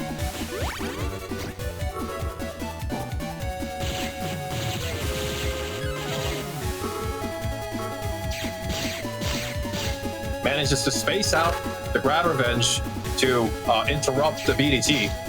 It looks like LDR may go for I like this. Nope. I like that. Ooh. Full cut turning into 200 plant damage. I like that. That You were a little more decisive early. If you did the intro run and accidentally used full custom instead. Guys, we did it. We did it. We got damage on the board. We did it. Yeah. I mean, BDT can be a slow burn. And that was a turn 2 BDT. Wait, actually, I think he did do more than. Oh yeah, he did the damage already. He doesn't start 18 energy, he starts 19. Okay, alright, you got it. Yeah, well, I think he was at 18 for a long time. Yeah. Oh, that's But that's not a confirm. If Anime Caveman manages, this doesn't confirm his Flash X. Oh wow! He got the buffer perfect. That's absolutely massive damage, wow. So now that I think about it, why did Anime Caveman stay in Tengu? There's no reason for him to. So just caught him on that. Oh no, it's over. It might be over. It's over, right? Like, I mean, 1700. Can you do 1700 in 2 turns? Can you do that? Like, BDT is a slow burn, as you said. It's not like we have Meteor Knuckle for 800 or something crazy to live on.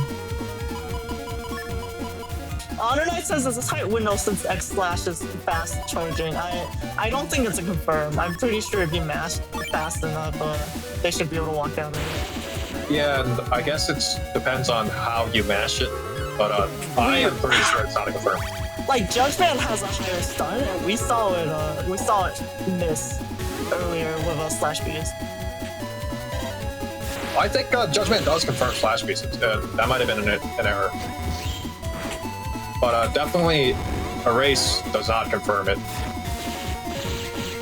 I guess we would have to look at the phrase, but well, we saw the Slash Beast missed earlier from it, so. Yeah, anyways, it's very unfortunate that the Slash X connected. Yeah, this is so done. We can just go both Element Man, honestly, and just abuse the chick lockout. Like, there's nothing he can do about it. It's really sad, actually. After you understand how chip lockout works, for BDT specifically, there's really nothing you can do about it. That's just it. Oh, wow. Doesn't get the absolute BM victory. Good. You didn't win. You didn't earn it. Yeah. I mean, look at how much damage BD2 is doing, though. If Anime Caveman just didn't take the 2 times from that technique. He's beasting over? Really? What burst damage are you afraid of? Well, here's the thing. Anime Caveman has HP bug, right? So even if they completely dodge this turn, they can just kind of camp out this turn for invincibility. Yeah, but the problem is LDR loaded both Element Man for some reason too. Like if he really wanted to play that way, he could have Bruh. Okay, I get the feeling. It's gotta be fire, right? Well, the thing is, looking nice. If Anime Caveman had one, maybe LDR wasn't tracking his invis. If he had one more invis with that roll-lock, that could have potentially been really, really close. Wow. Yes, so okay, so he meant to take only one Element Man. Yeah, that would have been smart. I like that the Beast Over actually hit the Element Man since it's completely random. Yeah, but like I was saying, like I think LDR could have camped on just the Beast out and waited for the HP bug ticks to get Anime Caveman to 1 HP and then just fired off two of the Element Mans in sequence the next turn and clean it up. I guess it worked out in the end, but. So Honor and I saying slash beast charge is the cross slash beast charge cross slash is 50 frames of charge time. Erase man is 90 F of paralysis. So perfect mashing will get erased down to 45 frames of paralysis. That's less than 1 second. But the thing is you there's have also to the jump. Exactly, you have to account for the time for the cross slash, and I'm pretty sure that's like at least 20 frames as well. So yeah, like that was actually the first time I feel like I've seen a player that knows about mashing get hit by erase slash beast. I was really surprised at it. Yeah. Like and again, it's not we saw Judgment slash beast in this earlier from a mash. So sorry, what was that? No. That's exactly it.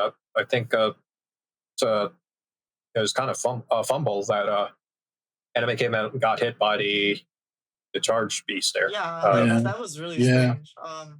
Was that one? Is Judge 120 or 150 stun? Judge is like 120. I don't think only counter hits are 150. It's 120. It's 120. It is a longer stun than erase, right? So yeah, it's a longer stun than erase, but I think BDT is actually 150 or something first. Yeah, dodging with Judge sounds like a timing issue. I think so too. I'm pretty sure slash beast confirms out of Judge if you're not. It only misses if you're not like if you're holding on to the charge for too long, maybe. Maybe we could have two people test this later. But yeah, this could be something useful for the wiki. I would think this goes on the /beast page, knowing what you can confirm it with potentially. Okay, so that was the losers finals. Do our lovely two casters want a break, or are we good to go for the finals? Keep it rolling, bro. Let's do it, baby. Let me go into the bracket real quick to recap. Right after I said that. Okay, so that was losers finals that just got played out, which means LDR is getting his revenge against Soup. Yeah, it is kind of funny that LDR is back against Soup after the entire losers bracket played out, and it's just the same two people at the top again. Yeah, I was gonna say it's kind of funny if you look at the bracket, because it's like LDR comes in from the left side and he plays against Soup and he loses. And then suddenly you see LDR coming from the right side. Like, Soup is surrounded by LDR right now. He has him surrounded. So with that, yeah, let's go into the setups for the grand final. So remember, this is double elimination. If LDR takes it, he has to win the bracket reset in another best of 5. Yeah, so these folders are just masterfully crafted. The Navi cuts are the same. It's tried and true. This has been doing really well in our tournament so far. Of course, both players are rocking Gregor versions, so we can't ignore that. But the BDT matchup doesn't exist anymore. We only have Colonel Force now. Our new friendship is with Colonel. Right, Nugget? Yeah, especially not the other Pika that Gregor can run. Soup running that high damage folder. Whoa, what? Hold on. Wait, whoa, you're not going to sneak that in there. You said your bit. All right, Soup is running that code folder, opting to take out Judge Man for the 2 grab banishes for area reversal. Otherwise, they're both very heavy on the grass burn potential, so it's going to be interesting to see. LDR is going to want to lay down that grass, the element SP and the element EX. But Soup can make use of that grass just as well as LDR can. So it's going to be interesting to see if that kind of comes into play, or the mind games they play with the setting the field up. Also want to give a shout out to the codes that are seen in play here. B code making a resurgence after such a while. I think this has been the first time in how long? Did Player Zero play B code recently in Blood Moon? Player Zero That's been a minute, right? He doesn't play B in Blood Moons. He's played it in a few New Moons a long time ago. But what I think is interesting is this is actually very similar to Brilliant's folders. Yes, bro. Yes. Yeah, I think Soup is definitely Lord of the Gregars. He summoned 4 other Gregars in the top cut this time. He was the previous Gregar Moon Master, and Brurion was definitely a Lord of the Gregars in the previous era as well. So speaking of which, I heard that someone will be coming back for a visit during the 10th anniversary tournament. Hey, no spoilers. But yeah, that'd be really cool. I can't wait to see who comes back. Whoever this mysterious person you're talking about is, of course. So strange. But yeah, and also, LDR playing E-Code here. E-Code is notorious for being really strong, especially in Valsar builds, but seeing it here in Graveyard is really interesting at the top tables. 2 very well-constructed builds. Let's hop into this match to see how grand finals. All right, let's go. Graveyard finals.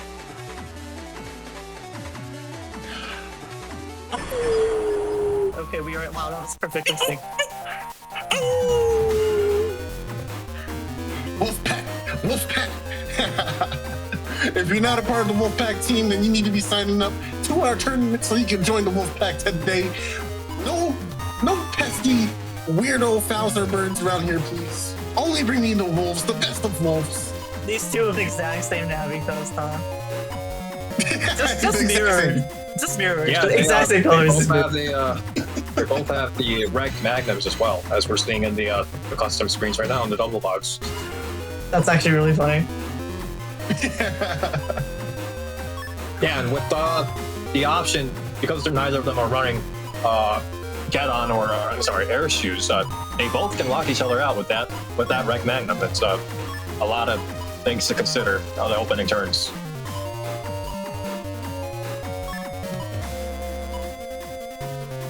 I think the one thing that separates Soup is that they do have access to that anti-navi that's tagged. Very likely to see it in the opening turns or the second turn here. Getting that quick damage in from 2 chips, but Soup counters with the 250 damage from his one last man SP. Both players neck and neck. Yeah, this is it's Gregor versus Gregor. As you always, it's always going to be like a huge slugfest of charge shots and damage. Ooh, that elect charge shot was really well timed. Both players even at HP now. We see 11 points difference from LDR's side.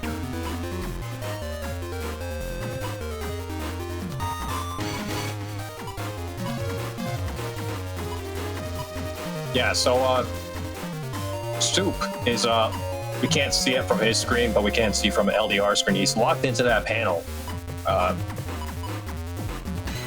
and has no outs for fixing his panels.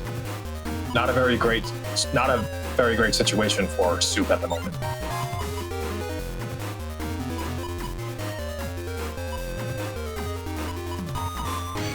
Still trying to brisk through these options here. Honestly, neither player has shoes, so a Reg Magnum could be like used to just blow out the middle line there and then create a roll lock of sorts so you can get some of those charge shots in. Your opponent's already surrounded by holes, so honestly, you could just go for charge tackles pretty safely anyway, which is why they're going Slash here, just so they can punish that with some damage of their own. Oh, but the timeout happens anyway, so it's fine. Yes, now blow out the very back line. Oh, or you can go for damage. It's either is fine because you have area grab, actually. Force them to pick a side. Nice. Okay. Ooh, steps in time, just in time. Yeah, that was nice. Okay, stepping up forward was really good call here. It gets to defend the area, gets to throw down some more of their own area as well. And both players just going for it. Yeah, come down here. Let's slash each other to bits. Gauge in play too. Get the reveal that LDR is sitting on the anti-navi. Soup's own anti-navi is now in play, but if he makes a mistake here and goes for the erase band to get rid of that, what he thinks is an anti-damage, it could be a pretty... It might break this game open. Both players are at neck and neck at the moment in terms of HP.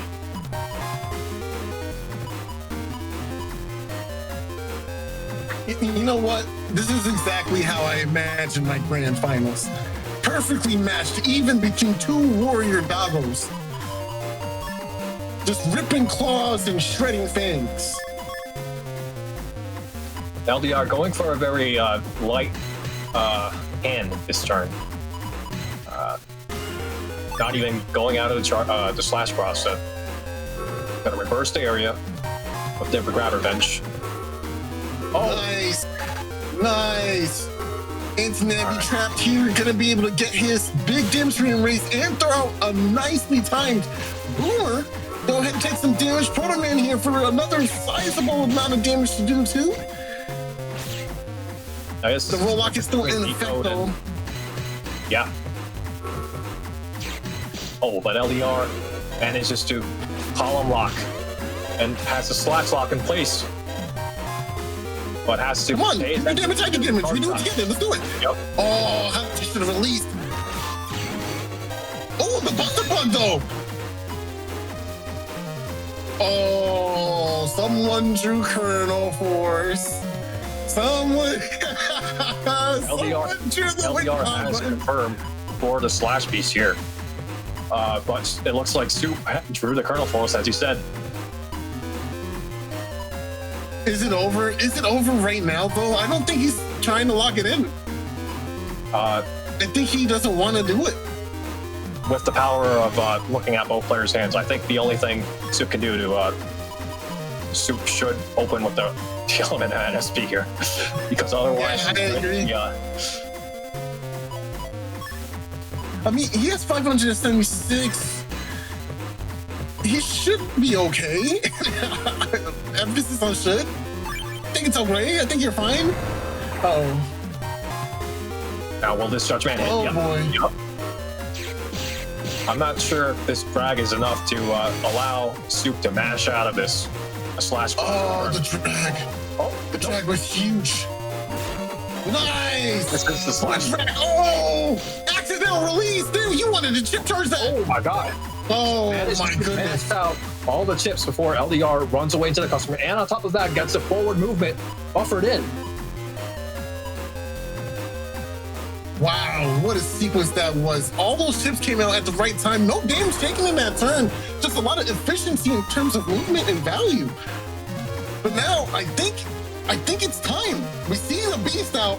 We see the hovering over element, man. But are we gonna see the gun bell cell wind rat combo? I mean, it's over right now if you go for it, right? Yeah, there's in this position, LDR has to open with a light. No, that's checkmate. The three chips there, Colonel Force, Wind Rack, Gun Missile, pretty much checks every form of defense available.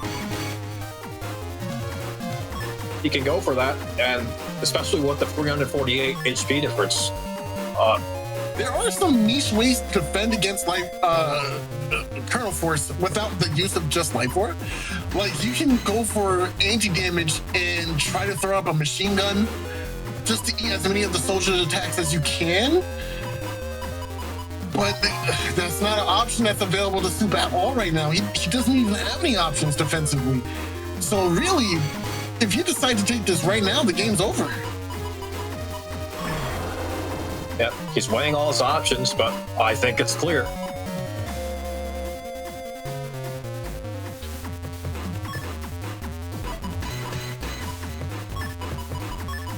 Oh, he's really waiting. Yeah, dude, that's it.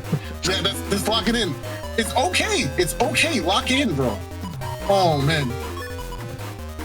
No wind drag. Are you nuts? I'm not sure what the logic is here. Wow. Wow. It doesn't matter. You don't need logic when you have Colonel Force. Let it rip anyway. Yeah, nothing you can do. You're about to get shot right now. Oh. Nope. That will still do enough It doesn't damage matter. to, yep, end the game. Oh, okay. Yeah. It's too much. It's too much damage. Yeah, it looks like Soup had the peace of mind to match out at this time of their race. LDR in YouTube chat saying if you swapped the last two chips, you would have won. Yeah, that's very unfortunate. Sorry, I just got back. Was that round one that's just finished? Yeah, it was. Okay. Yeah, it looks like LDR is going for a /cross turn with the back row magnum to guarantee the hits. You know, this hand might appear to be unfavorable, but just by going either erase or heat turn one with these defenses, you can really put on some damage. Honestly, I would go heat turn one. Yeah, if you have an area grab, all these nice, at least cancel out one area grab with the area grab and maintain the 3x3, which allows you to apply pressure with the heat cross. Or charge yeah, bar. exactly. Yep. But both players blocking and slash, interestingly enough, they just love their slash cross.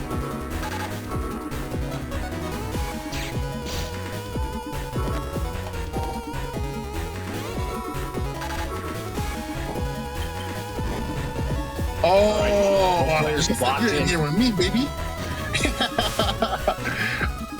Wide blade is actually really nice here. You can try to go for a beam sword on it, or you can go for 2 charge shots. Oh, you got greedy. Really smart to hold the charger. Nah. Oh. Use the wide blade. As long as you hold it, I think he has to. Yeah, you're right. Why did that take so long? That was an easy decision. Oh, wow. Wow, how nice, how convenient. Buster Bug Prop. Right when you needed it, at the very end of the turn to deal with that anti-damage. There's So a skill good. different. You see, LDR has all 3 Element Mans in hand, but Soup has his anti-navy. If LDR gets greedy here, it might bite him back with the anti-navy countering an Element Man as Grass SP play here.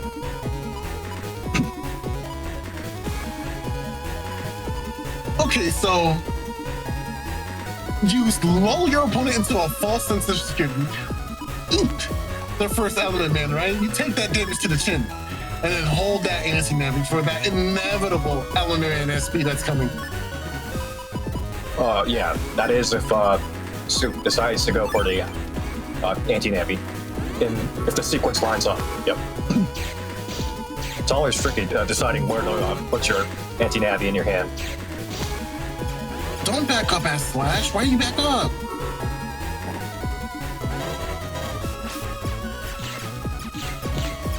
Nice, Buster Procs. All right, another one. Can you get one more? Okay. Oh, didn't TFC the anti-navy? Yes, sir. Yes, sir. He lets it through. Get ahead. Yes, sir. Wow, No, he yes, actually sir. took patient on it. Wow, that's Yes, sir. That's what I like to call value. Lock him in too? Yes, sir. You ain't here with me, big dog. 960 damage. oh now it's the revenge of the slash lock. It's taking the other way. Oh, LDR got one in though. Yeah, in winner's side, Cell versus LDR, this man loaded all 3 Element Man on the same turn. So very good read by Soup having the patience for that anti-navy. I don't remember. I think Soup runs Sanctuary too, so LDR can't overextend his hand the last Element Man, or else it could be bad news for in case that Sanctuary does come up.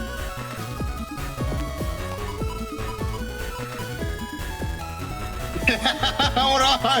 Wacky Weasel. Someone said anti-navy is B tier chip at best. Sleeve. I wonder who said that.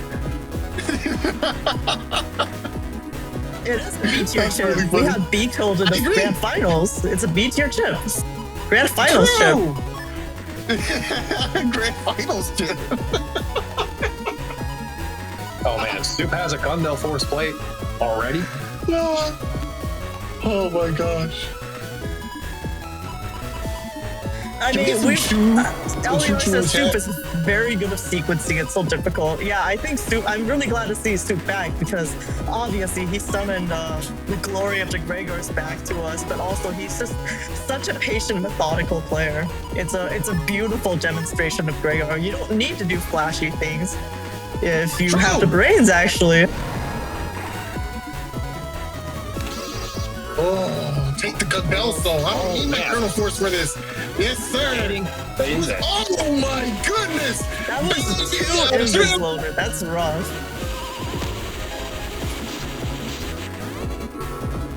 Yeah, he's And he's still at the that might be game 2. He might be just one. Nah, boy, it's right there, baby. Kind of BM, but okay. Yeah. Oh my gosh, bro. All right, with that, we're into round 3. LDR is down 2-0.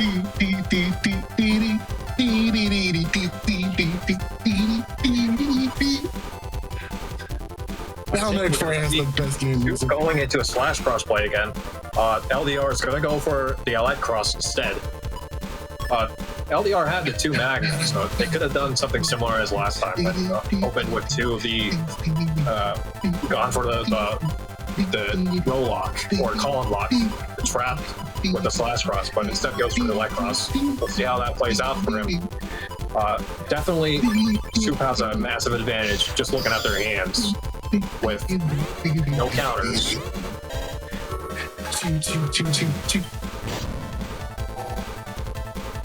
Does not elect for the roll lock.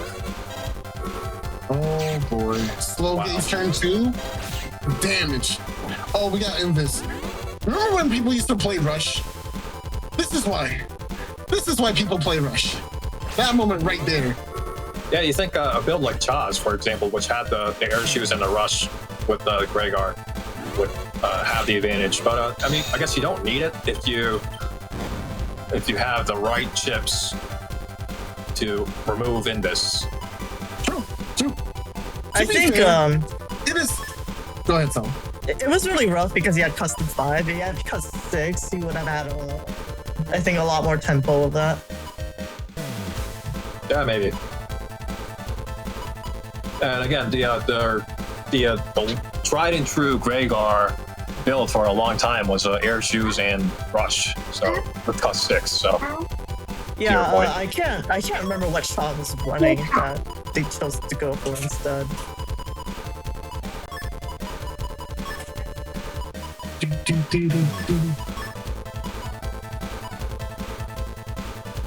it looks like Soup is going to go for just the beat code navies and to wail on LDR. Wow. Very heads up play from Soup to trigger that Invis right before that wind rack got rid of the life aura. Oh, I see. That was actually kind of smart going for the ice.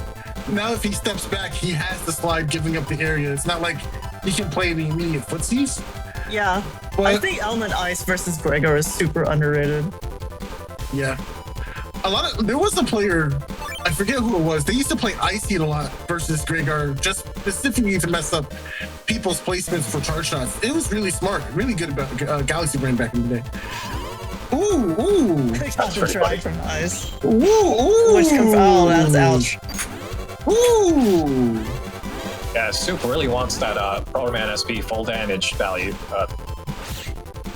You know, it's kind of refreshing seeing Troll Man. We just don't see the beat rolls very much anymore after the advent of Element SB thing. In fact, Soup is running B code, but he chose to run Element SB instead of Judgment, which I think is actually really smart because he has grab banish on code. Yeah, He's running 2 grab banishes, if I remember correctly, too. Exactly. So it's like really smart. Very heads up. yeah. Big value meal right there. Especially if you're trading the Judgment for the grab banishes, you're not opening too much of a hole. Losing that. Exactly. Exactly. It's so smart. It is so smart. Why play Judgment when I could just win with Element SB and the Big Bros? Yeah. Dang, why did I think of that? That's so smart. Wow.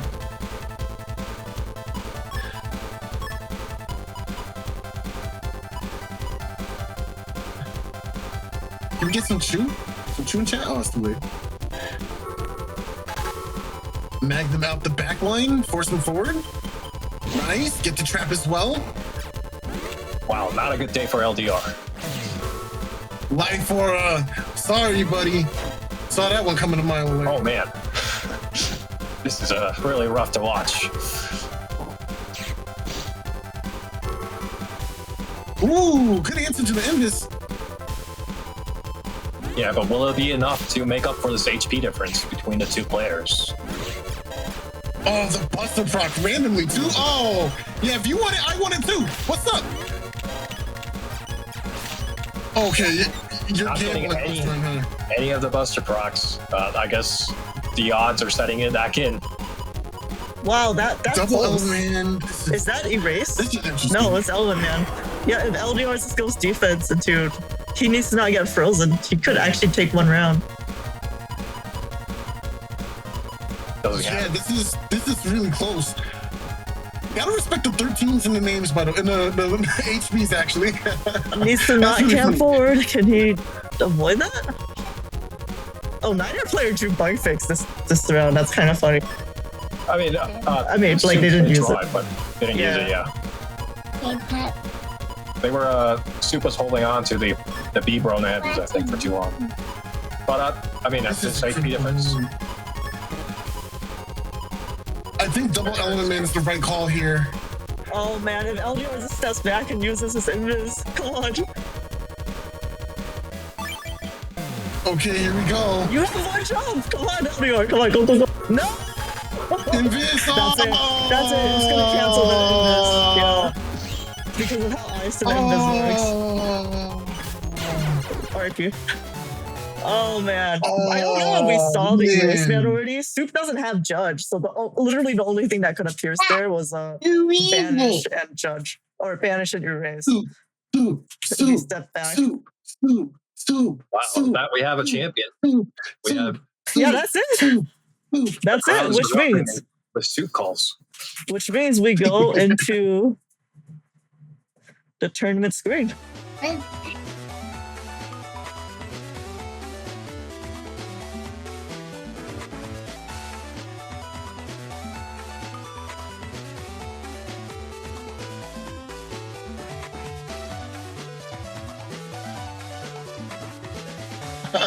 I forgot to put the microphones in. Okay, now they can hear us. Yeah, I was gonna ask you to comment. Yep.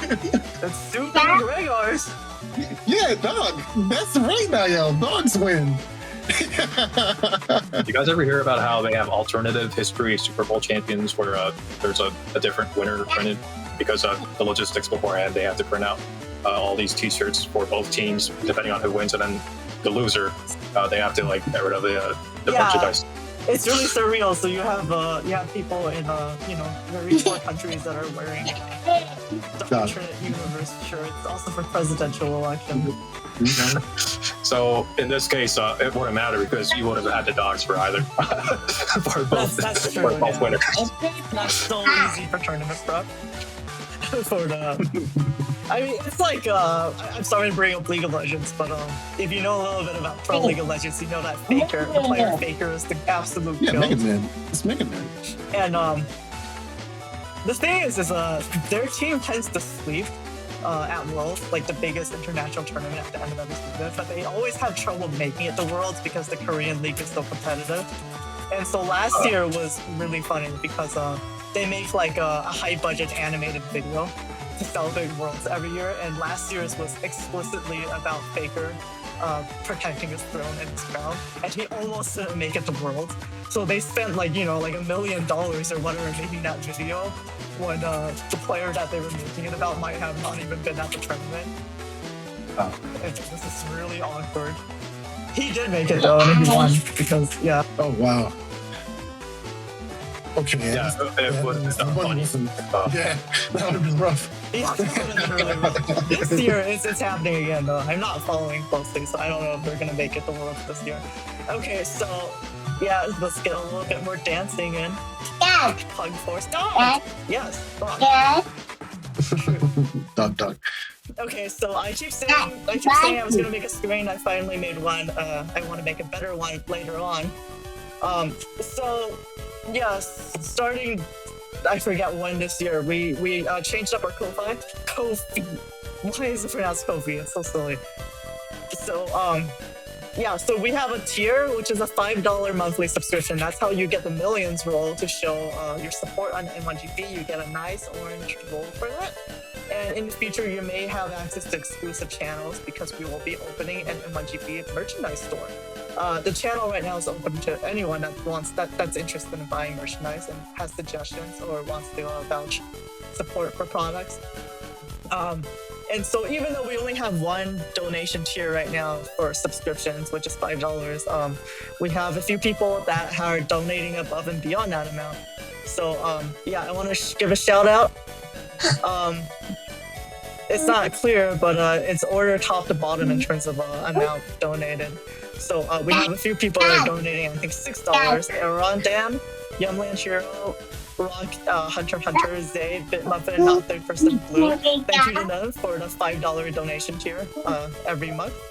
Thank you to Cha, Ricky Sparks Soup, and AndMySax for $15 to $10. And then thank you to Racing for being the singular person that's deciding to give us $20 per month. So thank you, Racing, for being a millions supporter. And unfortunately, we didn't get any donations on stream today. If you love your soup, though, you can still donate right now to contribute to the prize pool. Anyone? Yeah. Someone? Yeah. If you don't want to do that, please at least donate to our become a monthly subscriber and get exclusive merchandise perks. Sal, do you think do you think the donations have a factor in how well these players are playing? There's like We have AndMySax here, Soup here, and not third person from Top Cut, all in the donations. See, I was thinking about that, but we don't have Anime Caveman, which means he's not as awesome as these guys. No bias. That is no bias. This is a free-to-play tournament. No bias. No bias. So, I mean, the way I see it is it kind of makes sense, right? If you're invested in the game and the community, you are probably likely to put in the time for the grind and to play in our tournaments, and you're gonna make it up there sometime. And these, a lot of these donators have made it quite up there. Yeah, Cha, Soup, AndMySax, not third person. Yeah, that's like 50% of the cut. Thank you to Kaze Kage 6 with $3 attached. Let's see if there's a message for that.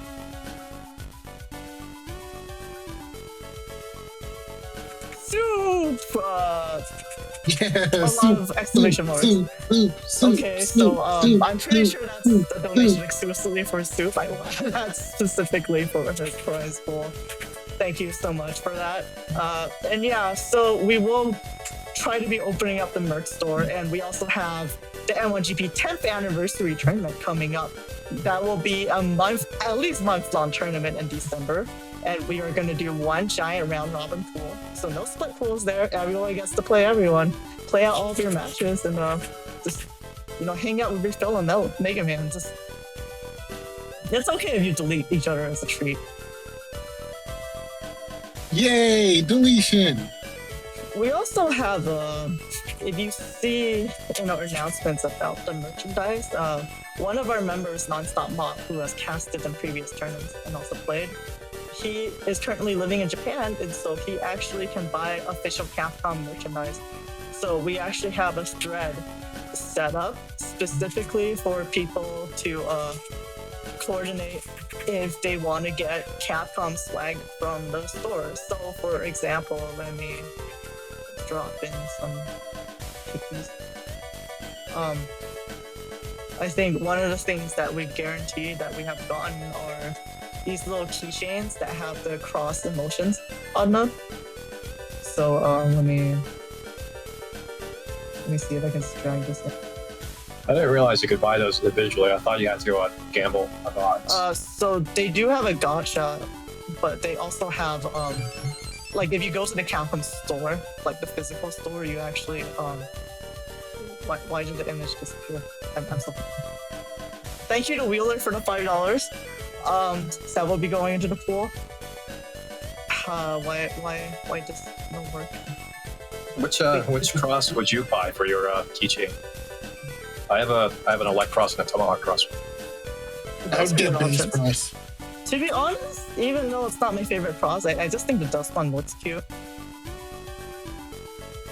Oh, the base cross? Yeah, I think that one you have to gamble for. You can't get that one directly. Same with the beast one.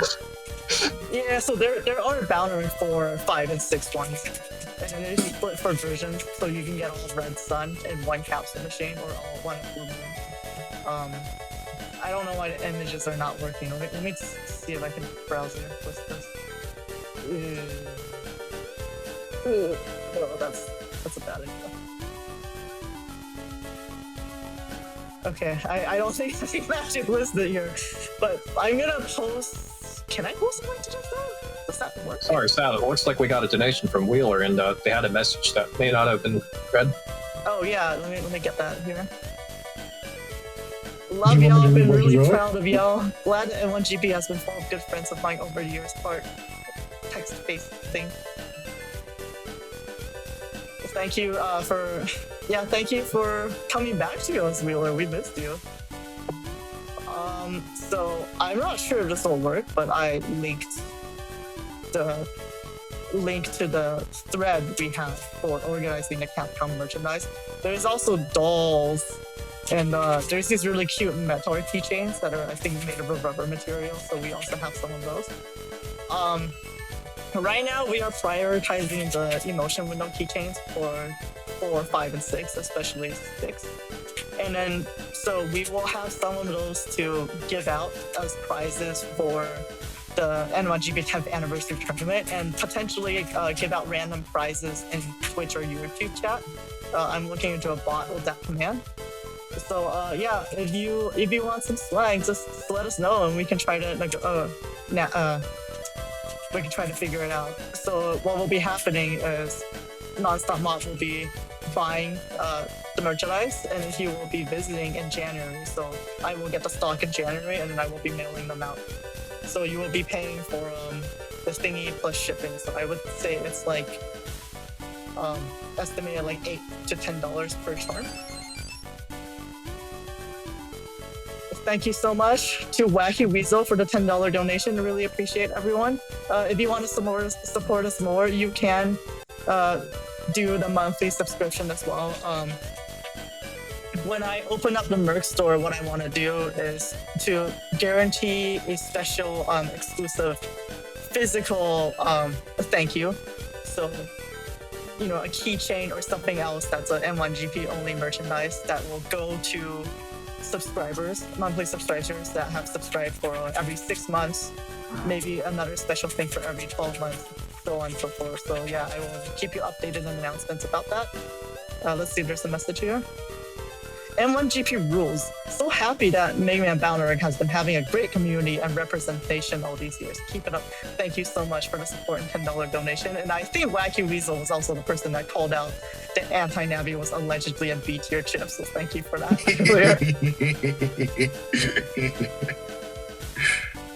We haven't been seeing people lose chips from an Anti-Navi TFC recently. I wonder if people were playing around that or just circumstances have changed.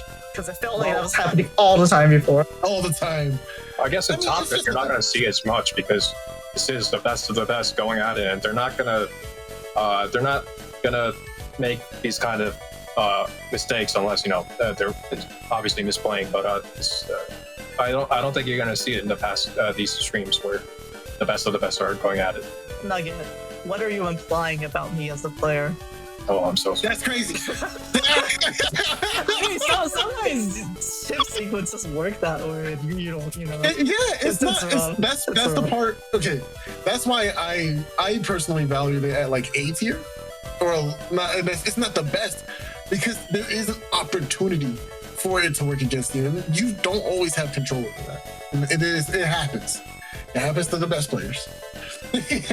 Well, like we see with the way Soup built his folder, the anti-navi, he has pretty much a lot of control of when he gets to use it because it's guaranteed to be in the top half of the folder with the shuffling with the tagged anti-navi. It'll be interesting to see if more people use that because I think it's really strong. I didn't actually realize he tagged an area grab, right? That's like the only thing you can tag it with. Mm-hmm. Yeah. Mm-hmm. Yeah, that is really cool.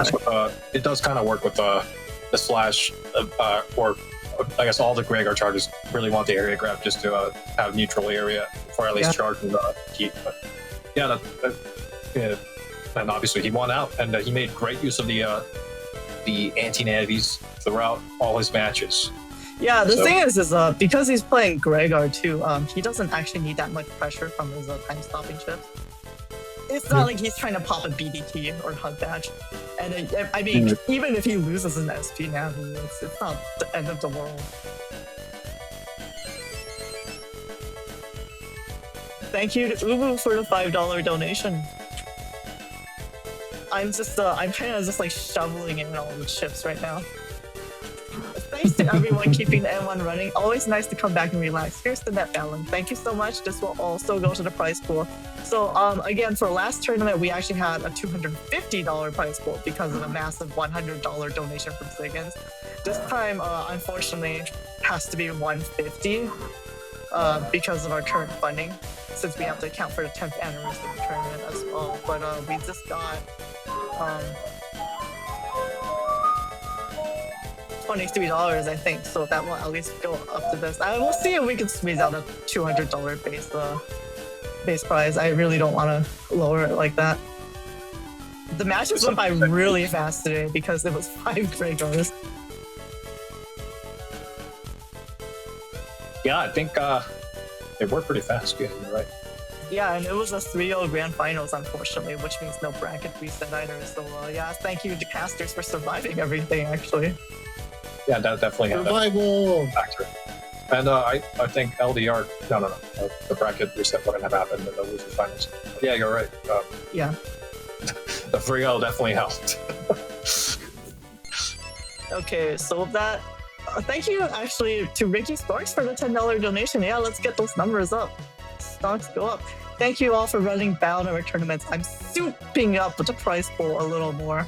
Thank you, Ricky Sparks. Also one of the monthly donators and millions supporters, and also actually been a really positive and excellent force in our community. Also joining some tournaments when they are able, and they also are responsible for organizing the Evo Las Vegas tournaments for Battle Network 6 actually. So we had one this year and one last year, and I heard that Anime Caveman has been walking home with first place and a lot of swag. Apparently he has 2 custom GBAs. Someone stop this man, he's hoarding all of them.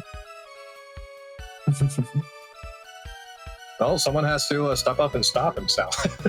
Yeah, I mean, LDR did, but in a different tournament. Speaking of which, LDR is looking forward to. There's going to be an Evo France Battle Network 6 tournament, I think. Is it this year or not? Is it this month? I think it's this month. So LDR will actually be there. So Nice. I'm rooting for him. Yeah, it's really cool. I'm The just thing is trying to going. and watch that stream. Yeah, that sounds fun. Yeah. I It's believe confirmed to have a stream, right? I'm not sure on that. I know Oak Doc Senpai is organizing it. So I did have an announcement for that. I think it's one of the latest announcements. So I'm not actually sure on the logistics of it. I know they were asking a lot of questions on how Tango worked recently to prepare for the tournament. It's next apparently week. it's next week. Yeah, keep us updated. Yeah. We want to cheer for you. Absolutely. It's actually kind of weird though, like the fact that it's in France, because to this day, so we're almost at 10 years of the M1GP Discord being up. I do not know of a single French net battler in our server. If there is a single French net battler that has played in our server, they have never shared the fact that they're French. I always thought that was something. There's a couple. Oh, there are? That's the actual they're just hiding from me. Like I was under the impression that we didn't have any French or Italian net battlers, which I thought was kind of weird. Not gonna lie, I know the nationalities of a lot of our players. I know a key few of the regulars, but I don't know, like, oh wow, Instant Tony's French. I did not know Oh, that. cool. That's exactly what I was thinking of. Yep. Okay, that's awesome, and we're totally doxing them now.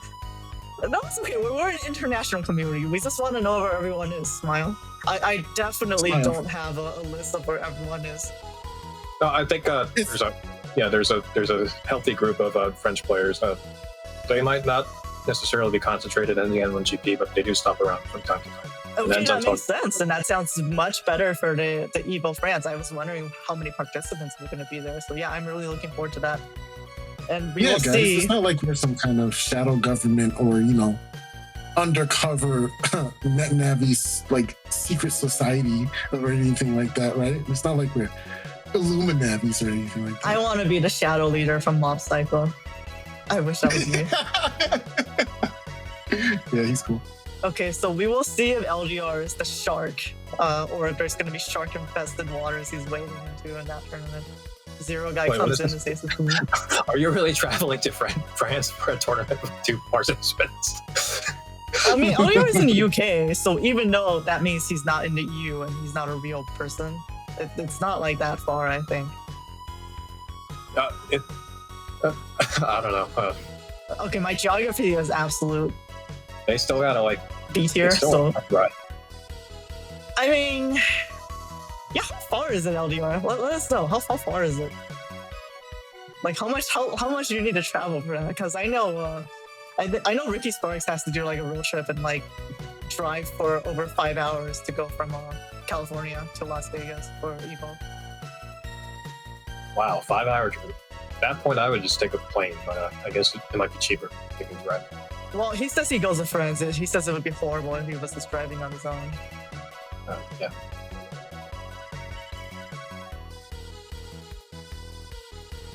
A few hours. Yeah, okay, so see, it's not that bad by American standards, but by UK standards, it's seems kind of far. You can probably take public transit, Oshat Hene says in Twitch chat. I suppose that's true. I'm not familiar with countries that have working infrastructure. Wacky Weasel asked in Twitch chat, if we have an offline tournament, where should we be? Actually, Asuka regularly hosts New York City offline tournaments. They're like kind of adjacent to the M1GP. He's not like super active in here, and I think the participants there are also not super active in M1GP, but that's something. In terms of an official M1GP event, we have not had one God bless you. in a long I time. tried to get something started in Massachusetts, but man, it's just so hard with time. Yeah, It's so hard to get student stock done. Yeah, it's really impressive that all these people are able to organize these events. So shout out to them. It's a lot of work, yeah. So we try to signal boost when we can. There's also Demi that has hosted some tournaments in California. I'm located in California, but Well, fortunately, California is a large state. yeah. Okay, so Ricky Stoic says they're trying to run a new event in Central California soon. Yeah, so we're both in California, but it's like a 3-hour drive between me and Ricky's works. Yeah, it would be cool one day to have an official M1GP in place tournament, but the logistics are hard and people are just spread out everywhere. So Yeah, that's just happens. like people are probably gonna end up flying. Like, imagine paying for players to play tickets so you can rob everyone and steal their lunch money. Beat them up and steal their lunch money. Shows up to the event. I just got this SP yesterday. I think it's pretty good. It would be fun though. I do think like if I were hosting an official M1GP tournament, I think we would want more funding, because I'd want it to be like a whole community thing and not necessarily just a tournament. Yeah, I feel that. Which Something more means tight knit. top tier cookies, as in cookies that are colored and shaped like top tier. We gotta have the works, you know. And they have to look exactly like it. Can't be any modifications. Yeah. Cross eyes and everything. Maybe like a cob cake. It's like a giant cake and it's like Ooh. shaped as cob colors. But there's so many ideas, you know. So many ideas and so little money right now. So please support us on Ko-Fi and donate if you can.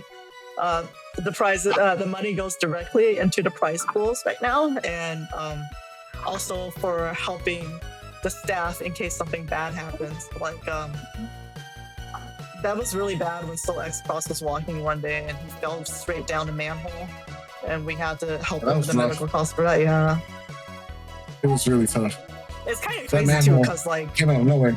you're like 12 feet tall, so like that drop had to be really deep for it to do something to you. You know, that's something people don't understand when I talk about it. Like, there are heights, and then when you're 6'6", you add to that height. So, the pole is extra long for me.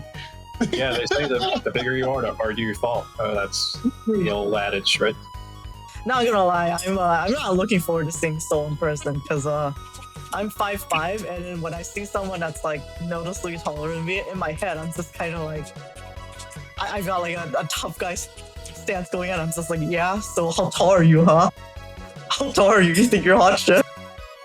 I don't want to be rude, but isn't like half the world population taller than you at that point? Yeah, I'm exactly the average. So yes, indeed, it's very rough for me. Please pray for me.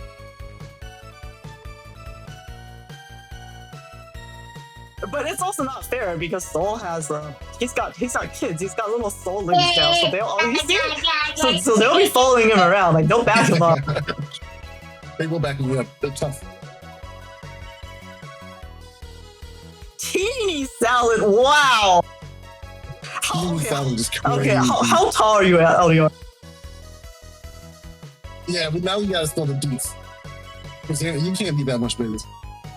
I'm imagining Soul like Yamato Man with the little minions, the minions that he fires off. Yeah, but then like when they're walking to you, they're like,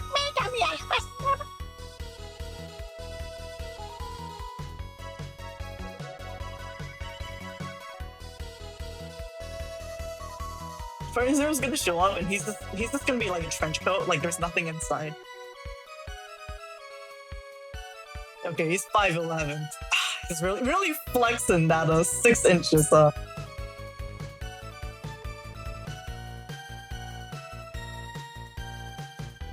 Oh, by the way, Nugget, thank you so much for casting the stream and last stream. We really missed you on commentary. It's been really nice. Yeah.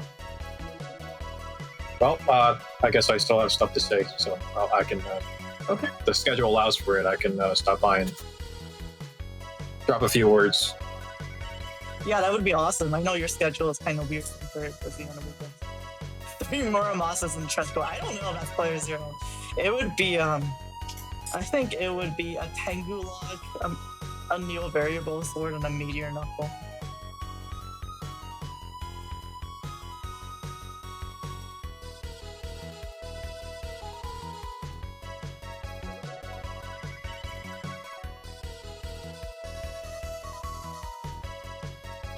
I mean, yeah, exactly. Players are already used the bug fix, so it's just an assumption that he did. So it's not worth talking about of the trench coat. Oh, that's one thing that came up that I didn't mention at all. But where do you guys use the bug fix? Do you guys prefer to use it at the start of the turn or near the end of the hand? Because I feel like you want to lead with defense for a lot of the rounds, but I see a lot of people just using bug fix as their first chip in their hand. Yeah, we do see people just pop the raw bug fix, but I do agree. I think that is very risky because you're probably going to choose to eat whatever comes next. And in a world where element SP is in like every single folder, if there's a grass start, it's just kind of like it feels like every time it's a grass start and I know the opponent has element SP that's coming out turn 1. So yeah, I would personally never try to risk that.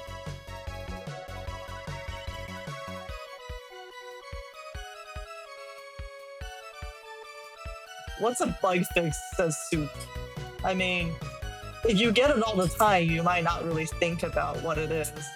But for example, I think not third person would definitely know the difference between what is a bug fix and not a bug fix. Oh yeah, LDR mentioned Hub OS. That's also a really cool project. Unfortunately, I don't have any promo material for it on screen today, but be sure to check that out. It's a branch off of Open Net Battle that is completely rewritten from scratch with rollback netcode and has heavy involvement from Mars, one of the MLGP staff, and the grandfather of Net Battle rollback, actually. I really appreciate Wacky Weasel here, sort of being the archivist, is that the word, for all the salad bug fix struggles. I appreciate them recognizing me here.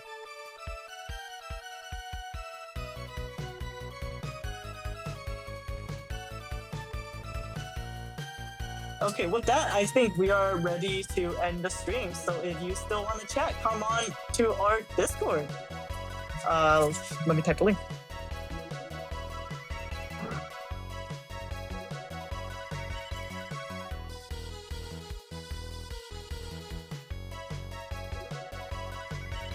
Dark Horde.